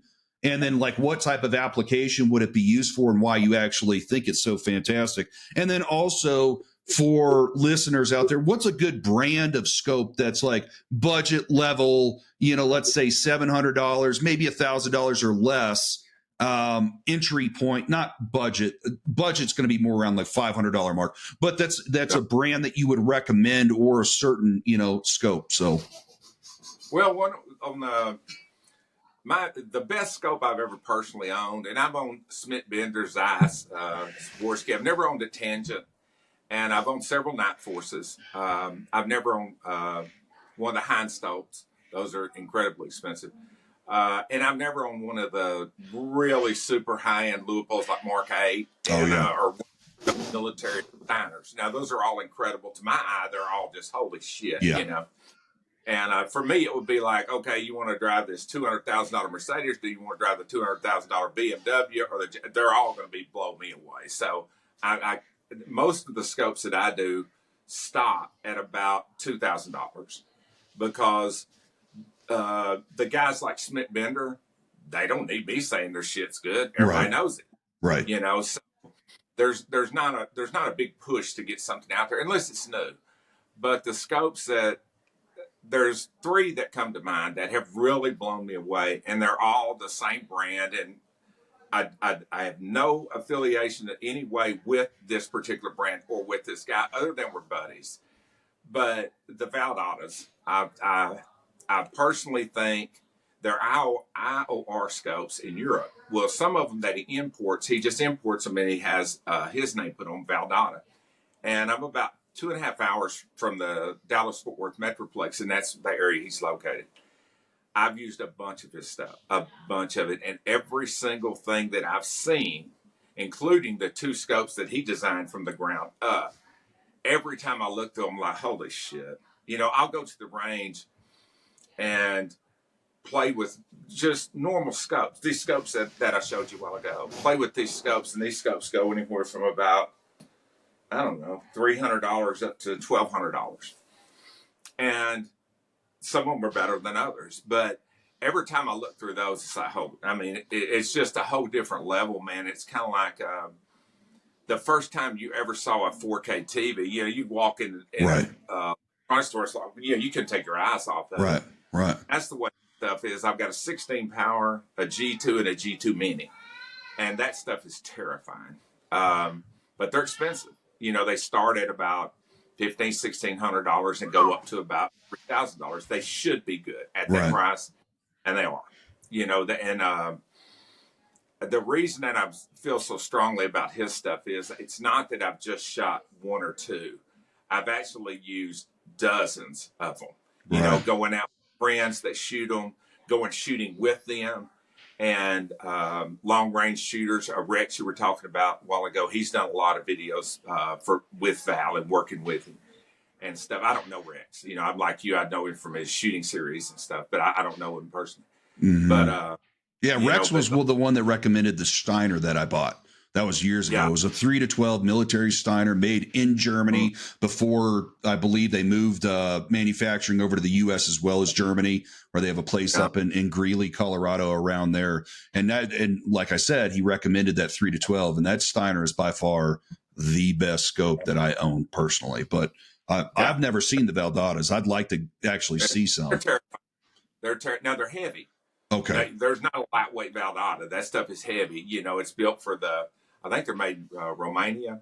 Okay. And they're military, true military. You hear military spec thrown out there all the time. Right. You could pick one up and beat a zombie to death with it. You know, they are super heavy duty built.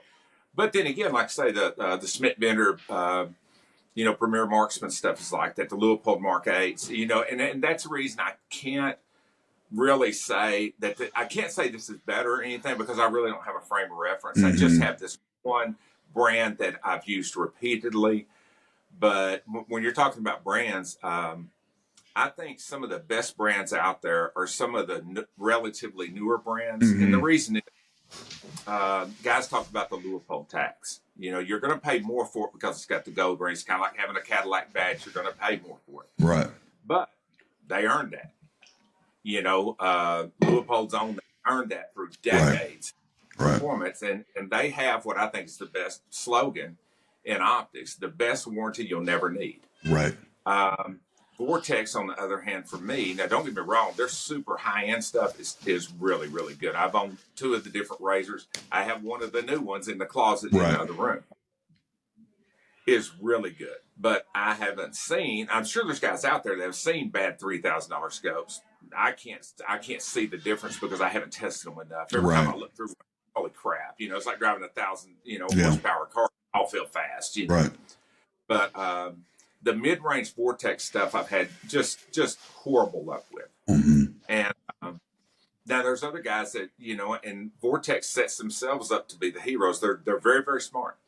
They set themselves up to be the heroes, not only to the consumer, but to the gun shops, because once you buy the Vortex, the gun shop's through with you. You just call Vortex. They send you a box ready to ship. Yes, sir. They're nice on the phone. You send it back, you get another one. And who could be happier?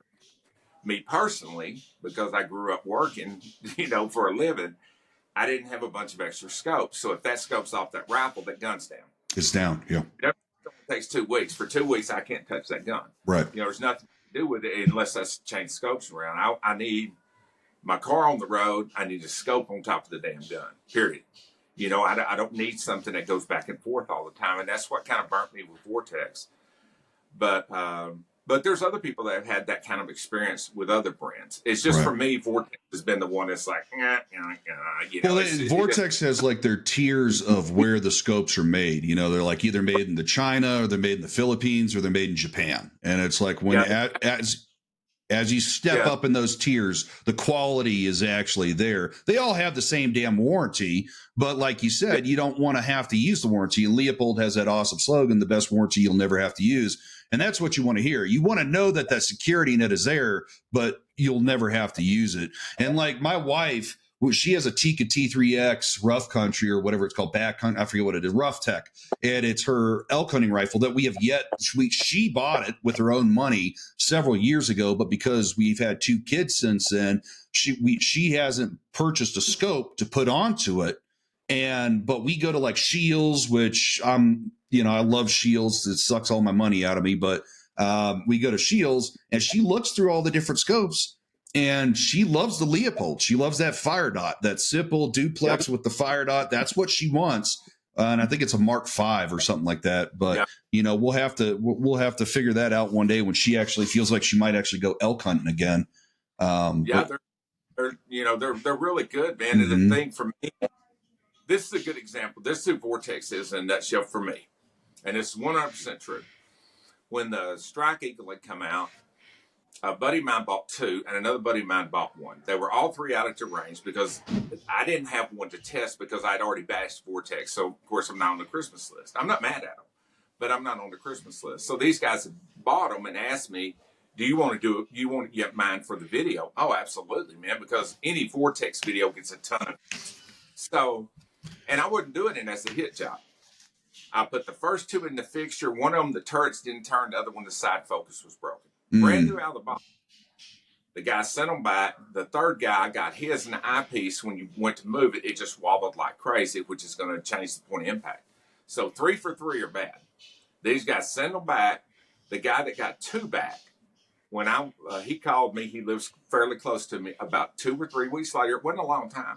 Hey, man, I got both them scopes back. You want to test them? Sure. I went over to his house to pick them up. And when I did one of them immediately, there was a problem with it. I can't remember what it was. The other one looked okay, but I thought, man, I'm not taking all this stuff to the range for a scope that I get out there and there's a catastrophic problem. It won't move. Right. So and I bought a $1,500 Vortex Golden Eagle with my own money. Brand new in the box. Got it. Had it a week. There was a big problem. And I'm not nitpicking, man. I'm not talking about on the side of it, one of the letters, the etching was wrong. I'm talking about mechanically. It don't work. It's a damn car that won't start. Send it back, get another one. Put it on the gun, take it out to the range, shoot it. It won't hold impact. Now, I'm talking about guns that at 100 yards, which you can hit the thumbnail. I can't hit something the size of me. It's just all over the place. Right. Take that scope, put another one on, and you can pick it up and shake and hear it rattling. Send it back. Got it in the next time. When I got it in that next time, when I say I'm hot, I'm mad as hell. Because I was a factory worker all those years, man. Take me a long time to make enough money to buy a $1,500 scope and get that shit past my wife, Right. And, anyway, that really set my and and this is one of the premium scopes. For me, $1,500, that's an expensive ass scope. Right. I know to other guys, it's like I wouldn't look at anything below 3,000. It's like, whoa, Richie Rich motherfucker. Right. Big Yeah. break. I'm not that dude. And the guys Right. that watch my channel are not that guy, And, but that really burnt me, man. And I just, like I say, the people at Vortex, man, are super nice. Yeah. But at every company, regardless of what it is, you can have the best employees in the world working there. But somewhere up in the front office that nobody sees is a number puncher that says, okay, this is going to retail for $1,500. Here's what we have to get it to the dealer at. So we have to make our money before it ever goes to the dealers and distributors. So this is how much the engineers have to spend, and not a dime more, period. Right. So, they have to make cuts. A good example, I'm an affiliate for Argon. Okay. My personal opinion, and a lot of other people are too, for under $500, they're the best precision mechanical scope on the market. That's close to just a unanimous decision. Optically, they're just average. Okay. You have to put the money somewhere. In the Argon, the money is in the mechanics. It's on the internal springs, the O-rings, and stuff like that. Right. For $500, you can't have good mechanics and glass. That's where you start getting about $1,000, Right. $1,200. Right. On the other end is Leupold and Meopta. Some of their budget stuff has got way above average. I mean, top in the class glass, but the turrets are spongy. Right. They'll hold zero, but they don't track reliably. They're not going to, if you need to move it exactly this far, it may be this far, know. And, but optically, they're at the very top of the class. But just my personal opinion, at $1,500, you start getting into the really good light optical work stuff. There's a ton of 4.5 to 27, 4.5 to 35 to 30s that come out of Japan. And they're all between about $1,300 to $1,800. Those are all scopes. They're all coming out of the same place. They're very, very similar. There'll be differences, but they're very similar. And quality-wise, they're very similar. But the Chinese stuff, man, is real hit and miss, and these companies have to decide where to put their money. Right. You can't have, you can't have a $500 horsepower car that's going. If you want it to come in under $40,000, well, then it's not going to have Napa leather. The money had to go somewhere, and then optics is everywhere else. So you kind of have to pick. But some of the ones I think are just the best overall value, as far as optically, what you get just to look through them. I think I'm a big fan of Meopta. I'm a big fan of Tract Optics. Okay. I'm a big fan of GPO Optics. Oh yeah. And it's hard to go wrong with Leupold. Right. I can't tell you how many Leupolds I've had. I've never had one go back, and I'm not talking about 3 or 4. I'm talking about dozens over the years, and I had one go back. I damaged one time, but that was me. Right. But I mean, I've got a 30-06 that I purchased back in the 90s. It was the first gun that I bought as a kid. I bought it when I was like 15 or 16 years old. Granted, I gave my parents the money. I went through hunter safety, and then that was my hunting rifle. And it came with an old shitty Bushnell. That thing fell apart on me. And then I replaced the Bushnell with the Redfield, which was like Leopold's cheap entry-level optics. And that thing is not coming off the rifle. It will not. Right. It's cheap, but the glass works just great. I love it's got a typical standard duplex, but then it's got a couple of little dots down on the bottom part of the crosshair. And that's just like hey, this is I've sighted it at 100. This is 200. This is 300. And it's clean. It holds zero. And it's never coming off, and it works for me. Well, and one of the nicest compliments I ever get on my channel, because I do so many scope product reviews, is guys will tell me, I bought this, I watched your video, and you were talking about this negative thing or something like that. Or a lot of times they'll reach out to me and ask me, how come you've never done a video for this company? And because there's 125 scope companies, and I've got 800 videos, why didn't you ever do one on this? And it's a fair question. A lot of times I don't have a relationship with where to get it, and I can't afford to take the hit on buying it and reselling it. And there's other times it's like, I've already seen their stuff. I've seen it at the trade shows. It's a 100% total ripoff. Right. I don't want to get myself in a point where, some of these companies can be real litigious. One comes to mind really quickly. That's one that sold at a lot of gun shows. You don't hear about them outside of gun shows. Mm-hmm. Or here in the South, we don't. And they are, I mean, I can't think of a bigger waste of money. But this is also a company that is very litigious. So I just totally leave them alone. Right. If I talk to somebody face to face, I can tell you after the podcast, but I'm not putting this shit on the internet. Right. I don't want them coming. Well, it's because you respect the viewer, and Right. we don't want to. Yeah, man, I don't want to. Even on my channel, going back to that one guy that we were talking about that I'm thinking of that promoted something, and then I bought it, and I didn't have a perfect experience with it, but a lot of viewers, their shit is just catastrophic failure. Even on my channel, because I've said, hey, I'm getting this, I'm excited to do it. I've come out and I've told people, if I had it all to do over again, I wouldn't buy this and I wouldn't recommend it to you right now. And I actually had somebody send me an email today saying, hey, I'm getting a rifle build and I want to be able to use this. Do you recommend it? And I said, no, go a different route. Go a different route because we care. So we've got about another, let's say 15, 20 minutes before we have to wrap this up. But I do want to kind of just go through like a masterclass segment where I'm going to ask you questions from like, hey, if I wanted to start up a YouTube channel, right? And then you just kind of give quick, short answers, letting people know what your insight is, because I value your insight. And I think a lot of people really do, because we've gotten to see your channel grow so rapidly. You went from 100,000 subscribers to over 200,000 subscribers in less than 100 days, which is amazing. Yeah. That's an amazing thing. So like first thing would be, let's say you're starting off and you're listening to this podcast and you're like, hey, I want to start a YouTube channel, right? What type of YouTube channel would you recommend as far as both content, but then also as far as format? Would you recommend doing long format or short format? I think it's good to do both. It's good practice to do both. But what I've noticed in the niche, whatever it is that I'm in, the shorts that do the best, there's a channel called 704 Tactical. The guy's named Ryan. He's super good. And he's got a good long form content. But he's got his camera rig where I guess it's in his mouth or maybe on his head. I don't know how he's doing it. He's holding up the object, whatever it is, gun scope or whatever. You're seeing it. He's showing it to you. And then the video's over. There's no wasted time. The whole time you're getting to see it. And he's really good. Like I say, he's really, really good. I think it's good to do both.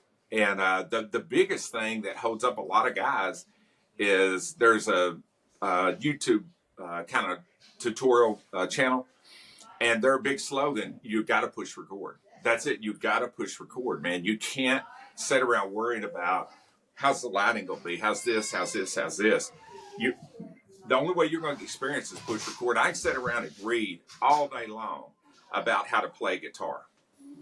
I see your guitar in the background. I can sit and read it all day long. Somewhere down through there, I'm just got to pick up the damn guitar. Right. You're not going to learn without doing it, and YouTube's the same way. And there's a lot of guys that hesitate. Well, man, I really don't want my face out there. I know guys that make 6 and 7 figures on YouTube that you couldn't pick them out of a lineup there. You never see their face. The real good is the ones where they restore all these rusty objects and old gun ball machines. Right. Yeah. Faceless videos. Yep. They're making a shitload of money. Right. I actually know one of the guys doing that. I'm not going to put him out there because he don't want people knowing who he is. This particular guy that I know that's doing that on one of those channels, there's several of them like that now. But this particular guy that's doing it, he went from living in, modest 1,800 square foot house. I saw his house about 6 months ago. And it's, they have a damn driveway. You can park a dozen cars. And this guy's good for murdering it. Right. And like I say, I'm tickled to death for him. But he found one little niche that there was an opening. For me, I personally think if I had been doing gun reviews, I don't think my channel would have grown at the same pace. Because, like you were talking about Rex Tybar, which I don't know. But 7 or 8 years ago, if you wanted to see a scope review, you were going to watch Rex's channel. You could not miss it. There's no way to miss it. He was the only one out there doing scope reviews. Now he's ventured into doing some other stuff too. But now for me, if you're gonna look at rifle scopes on YouTube, you're gonna look at YouTube reviews. You cannot miss me. I've done so many of them now; it's just scattergunned. And for guys that want to start a channel, if you want to do it and make money, like the guys that review cars, the girls that do makeup, guys that do makeup, electronics, different consumer goods that more people use. There's a lot of money to be made, but very few get to the top. Very few. The more niche it is, the better chance you have of success. I would rather take a 1 in 10 chance of being able to devote myself to it and eventually get into a 6-figure salary and being able to maintain it than take a 1 in 10,000 chance to get to a 7-figure salary. Right. That makes sense. That's a big thing because I was just going to say too, like, I think I'm still trying to find my way with my channel as well. Like, what's going to be my stick, right? Like, what's it going to be? Because there's so many gun review channels out there, and there's people that do puff pieces that it's nothing but positive, and there's people that do honest reviews as well. Like, that's going to be really tall that's a tall order in order to get to the top of the ladder on that one. But I think finding the niche is a big thing. Now, another thing I want to ask you too is, what's a good starter pack? Like, let's say you got 0 subscribers up to like 5,000 subscribers, right? What's a good starter pack for you to like invest in order to start making good content that could actually help grow your channel? Because you said you got to push record, but you got to have the equipment to do it. You got to have the editing ability to do it, and you got to have the time and the capability. So what would you say is a good starter pack, and what could you expect to spend on that starter pack? Well, a lot of times, like Black Friday, you can get a camera, and not a GoPro, not a DJI or anything else. That footage has a certain look. It's warped. It's way too saturated. Right. It doesn't look natural. So if I were going to do that, I would just use my phone. If I were going to use action cameras, unless you're skiing down mountains and shit, of course, then you need an action camera. But get a camera. Wait till Black Friday. Ask your friends. I can't tell you. I made a video here a while back and told guys that I used iPhones. I'm an Apple fanboy, but I use iPhones for my B cameras, downrange, and everything else. And it's real convenient because I can just airdrop everything. Okay, that's the reason I'm not that much better than anything else. But I made a video, and this, I said, so guys will send me their old iPhones. It's like, okay, it's they outgrew it. It's an iPhone 9 or 10 or whatever. And it's like they're using the 15 Pro or something like that. And guys send them to me. So I'll go somewhere if they're filmed one here a while back and there was exploding pumpkins. So I just used my iPhones, and everybody's like, are you crazy? You're going to blow those phones up. It's like, dude, that Crown Royal sack is full of phones. Yeah. I've got phones that I can use. But if I started over, I think the DSLR I started with, I would probably buy again if I had to. If I was just everything's gone, I'm going to have to start over, and I didn't have much of my budget, and it was a Canon SL2, and I had the kit lens for it, and you can buy one of those used on eBay now, probably $300, and it's a big step up from my phone, right? And then you can buy. There's a microphone called a Boya. It's wired, and it's got a wire on it that's about 20. I think it's 25 feet long. And it's about $30, and it'll work on any phone, any iPad. It'll plug into any camera. And I know guys now that still use it. There's a guy, Casey Neistat. Gigantic YouTube. He uses what now is a $700 phone. That's what he still uses. Wow. I say phone camera. He uses a Canon. Okay. The camera I use is more advanced than his cameras, but there's a certain amount. You need a quality camera, or you need a good camera. You need quality lens. Right. What about? Okay, so we talked about the camera. Microphone is definitely important to have. Editing, because like I look back at some of my first like YouTube videos that I still have up on my channel, and it's me setting up my cell phone against like a coffee pot or whatever I'm doing. And then like you see me hit the record button and walk around to the other side of the table. And then when I'm done finishing, I get up and I walk around and shut the phone off. And I didn't have any editing software. That's like, would you recommend investing in an editing software as well? The one that I use, man, I use it's called LumaFusion. It was just iOS, now it's Android. But it's you purchase it one time. It's I think it's $30, and you never have to pay. You don't have to pay a monthly thing like some of the other. It's $30 and you're done. If you're using iOS, use iMovie. You know, if you're using Android, use CapCut. There's a lot of free ones out there that do a lot of stuff that weren't available just a couple of years ago when I started moving up. But I just use LumaFusion, man. It'll let you get up to 6 layers of video stacked on top, the text and everything. And when I set up with 5 cameras, it's easy, you know, to do that. Right. But you don't have to spend a lot of money. There's a friend of mine, his name, not going to say his name, but he's got a real successful channel. And we were talking about him, you and I, the other day. And he's got over 300,000 subscribers. He does every bit of his editing on his phone. Now, he doesn't film on his phone, but every bit of his editing he does on his phone. Right. Everything. And everything's done on, I can't remember which app it is. But, and there's free versions of these apps, but something's real distracting. InMaster is one. There's a free one, or you can spend, I think, $20. Right. But if you get the free one, it's going to put the watermark on right. it. Well, you know, people don't want to see that watermark. Right. You know, over and over, you know, and, but for me, I think the best money I ever spent on YouTube, the best money I ever spent, honestly, was on one of these. I was watching stuff about how to grow on YouTube, and you can go blind watching that. Right. You know, how to make thumbnails, all this different stuff that I was trying to learn. And there was this one guy, and he had this Masterclass, and it cost $50. I'm like, man, there's all these free videos. Why would I pay you? Right. I'd not do it. And he would always, you know, here's this and this. And if you want to hear more about it, here's my Masterclass. He's just on there trying to sell people his class. Oh, I literally said, I'm not doing this, and hung up the thing, turned the iPad off. And instantly, somebody paid me $50 through PayPal me. Well, I thought it was $50 to do it. This guy sent me $50, and I thought, it's not my money. Screw it. I'm going to do it. So I sent it to him. That was the best $50 I ever spent on YouTube. There's stuff you and I talked about the other day. I learned in that class, and a lot of it, when you hear it, is very obvious. Here's a good example. And I try to tell guys this all the time. Here's an example if you'll look around. This kind of information that's out there. I bought a new Volkswagen Atlas, okay? If the taillight goes out, I don't know what kind of taillight bulb it is. I don't know how the hell to get the lens off. I'm going to go on YouTube. YouTube will show me, all right? I punch in, change taillight bulb on a 2024 Volkswagen Atlas.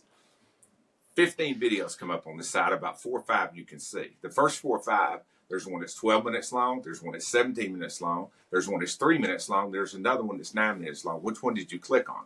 3. You damn right. Right. You know, and everybody does. So if you're doing product reviews, where I first started, if I was reviewing a Leupold 3 to 9, I never watch anybody else's review. I have no idea how their review goes. I just do my thing. Right. But I would look at the videos, and whatever was the shortest one, if it's 7 minutes and 8 seconds, mine's coming in about 4.5 minutes. I want to shit what I got out of it. Right. And it makes a big difference. You know, because people got the information and let them go. And over time, people realize, okay, I can go in here and, you know, like if I do a shooting video, if I'm ammo or something. Right. There's shooting channels that will literally talk 5 or 6 or 7 minutes. They've never pulled the trigger. Right. I mean, I'll just get there and just scrubbing ahead, and I'm looking to see how far they actually shoot.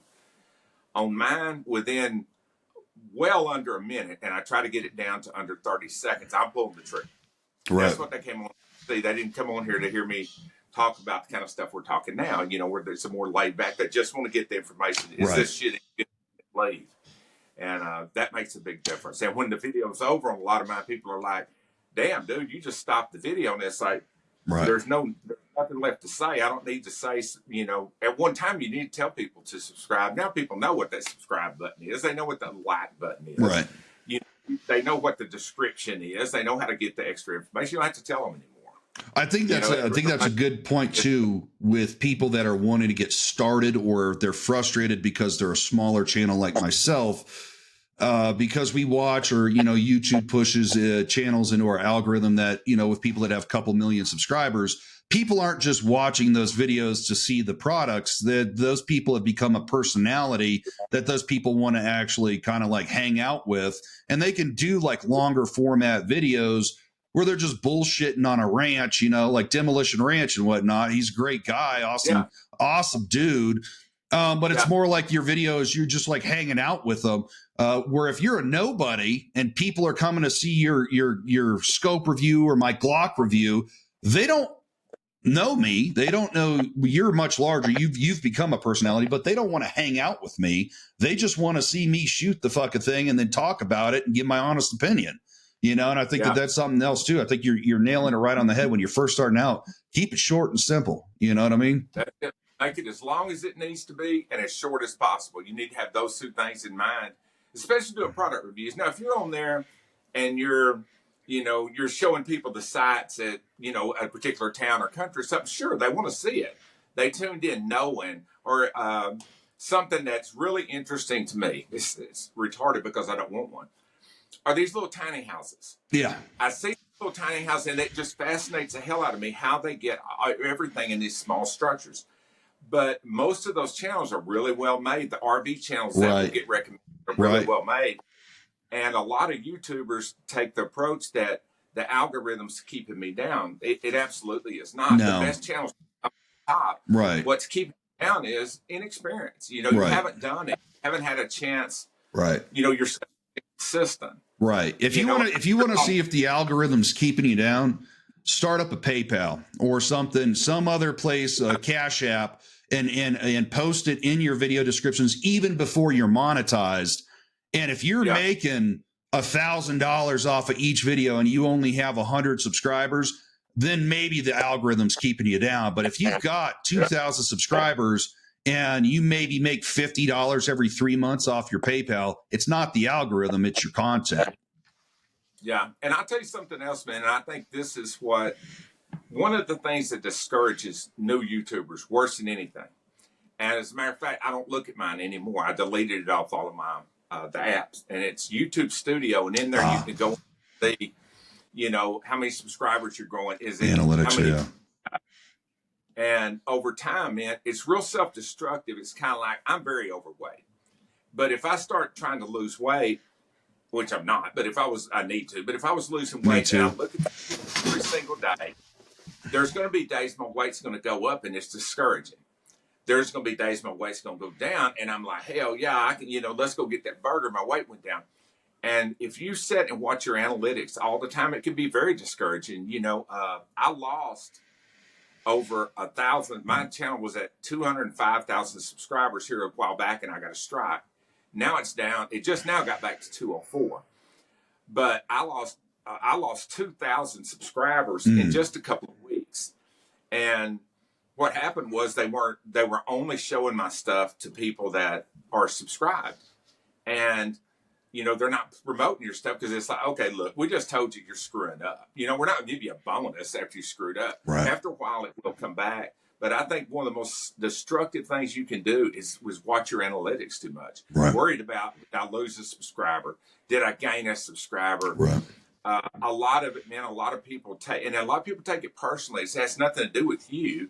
It's the product you're putting out because you're putting out a product. Right. The television shows you watch, you're not mad at Maybelline advertising on it or whatever the hell it is. They're on there paying for that product. So it's your job to make better product. Right. And the big thing is we think we're selling our product to the viewers, but realistically we're selling our product to YouTube, who is then using the algorithm to push it out to the viewers in hopes that they're going to want to watch it. Right. So, and it's a fickle mistress, man. Like, if you're going to play on YouTube, you got to play by their rules, That's it, man. It's their ball. It's their court. And gun tubers are one of the worst. They're not the only ones, but they're one of the worst of playing the victim. Hey, man, they hurt my child. Okay. You and I talked the other day. Mine's been demonetized now for coming up on 8 months. Dang. I made a video that hurt. I made a video that was against YouTube policy. Okay, I think it's a chicken shit policy, but it's their policy.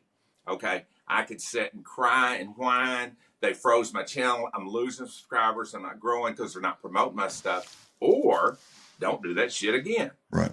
Okay, I did this. Now I learned. Don't do it again. Right. If I do something and it's wrong, and they say, okay, we called you on it, dude, you're not going to do that. Right. It's like going to work, punching in early, trying to get overtime. You can't do that shit. Right. On YouTube, they have certain rules, and a lot of guys want to bitch about, well, 10 years ago, the rules weren't like that. Okay, 10 years ago, before they had to start making rules and people were starting to show. It was the Wild West back then. It was the Wild West, yeah. It's like having a job. If I go into the office and my boss says, hey, you got to wear pants and a shirt into work. And I show up to work without pants on, dick just flapping in the wind. And they say, hey, buddy, you're getting written up by HR and you better take your ass home and straighten up. And then you will go home and cry about it. Right. Right. And it happens to a lot. And something that happened to me recently that we talked about, I had a couple of buddies that had larger channels, and they told me when mine was approaching 100,000 that at 100,000 they're going to, because they asked me, have they demonetized your channel? I'm like, what are you talking about? And they said at 100,000 they're going to look at your channel again. They'll take a look. What it is, the people that are paying to advertise on there, they don't want to waste their advertising money on somebody with 100 subscribers. They want to put that shit out there on, Marquise Brownlee's channels. It's got, 25 million. Right. They want to get eyeballs on this shit. So, YouTube charges depending on how big these channels are. So at a certain point, they're going to go back, relook at your channel. And if you're starting to veer off where it's like, hey, man, we can't sell this to advertisers, they're not going to let you monetize. And that's where mine is right now. I'm doing a couple of Hitler voiceover funny stuff on mine. I think they're hilarious, and I have a blast making them. But over in Europe, that shit ain't funny to them. Right. They still remember, and YouTube doesn't think it's funny. Right. And there's a million of them out there. Parodies, but you can't monetize this shit. And if it is monetized, it goes to the company that made the movie originally, Right. But some of the stuff like that I've done that, in the short term, here's an example. I put that Hitler video out the other day. I thought it was hilarious. Okay, I put it out. The guys that loved it, man. It's got like 10,000 views in just a couple of days. I got 3 more coming. All right. The guys that watch my channel know I've got a weird freaking sense of humor are going to love it. But the people that don't watch my channel regularly, that haven't, or somebody that's in Europe, hey man, I lost my grandfather in World War II, to a blitz or whatever, they're just too sensitive. They're going to get off of it. But for me, if you're a real sensitive person, if you get your feelings hurt because somebody's talking about Eskimos or midgets or retards or whatever, I live in a part of the world we're not the most politically correct. And I don't mean being racist, but stuff that, will trigger people, that shit don't even figure into my head. Right. I don't think like that. I hang out with men. Right. We go to sports bars. We're not going out. Yeah. We go on riverboat gambling cruises. We shit with the door open. We talk about pussy. Right. Yeah. Standing outside the circle. If this kind of stuff hurts your feelings, you're going to figure right away, okay, this guy I don't want to watch. Right. People that are really religious, that are, and that's not a bad thing. I don't mean it like that. But if you're extremely religious, you don't want to be around any cursing or any dumb shit, you're not going to like my channel. You're going to see it one time and, okay, I'm never going to click on this channel again. That's fine. But there are guys that want to hear guys talk the way you and I are talking right now. Right. Say the kind of shit I'm saying right now. And it's a little more down to earth. Right. The side that's on is this company right here, Air Force. Man, the guy that owns it is a really good friend of mine. I respect the shit out of him and like him even more. We actually travel and do stuff together. He has a shooting team. Me be on the team? Absolutely not. Right. Absolutely not. We're buddies, and I'm probably, of the guys wearing this shirt, I'm the most well-known dude that's probably had this shirt on other than Ton. But me be on his team? Right. So, Joe, we have to bring the podcast to a close. We are coming up on the 2-hour mark for the listeners and viewers. but you have by far been my most interesting guest. I am just so happy to have you on here. And I feel like we have just scratched the surface with your knowledge on how to become successful on YouTube. Would you be willing to come back onto my podcast again so we could finish this out for my viewers? Yeah, absolutely, man. And if you want to think about like or have your viewers, leave comments or whatever the questions they want answered.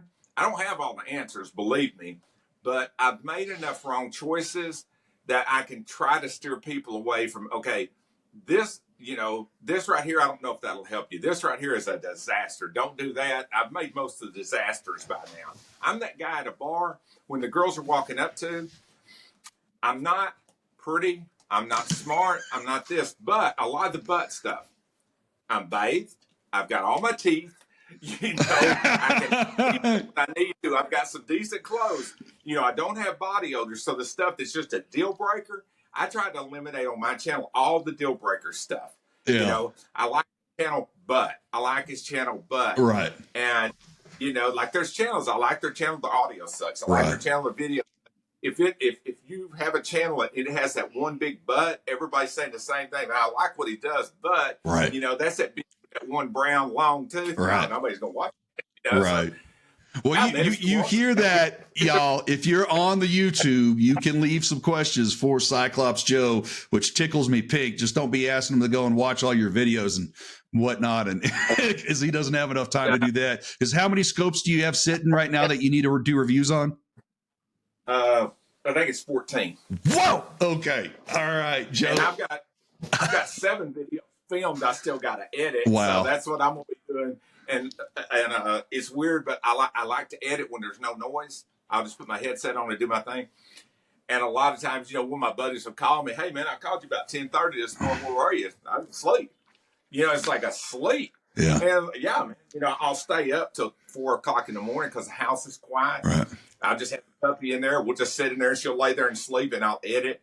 And I don't have any distractions, so I knock them out. But now, one of my favorite parts about YouTube is the editing. Right. I hated it at first, but I love it now. I really do, because it's something that no matter how good you ever get, it's like bowling or any other thing like that. You'll never get to, there's always room to improve, and that's fun for me. Absolutely. All right, Joe. Well, I'm going to go ahead and wrap this up. Thank you, everybody. Leave some questions for the next segment where we have Cyclops Joe on for his masterclass on how you can become a successful YouTuber. And thank you just coming on, man, and just sharing your story. You are such a character and such an interesting person, and we are just blessed to have you as a content creator. So thanks a lot, Joe. Yeah, man. Thanks for having me on. All right, man.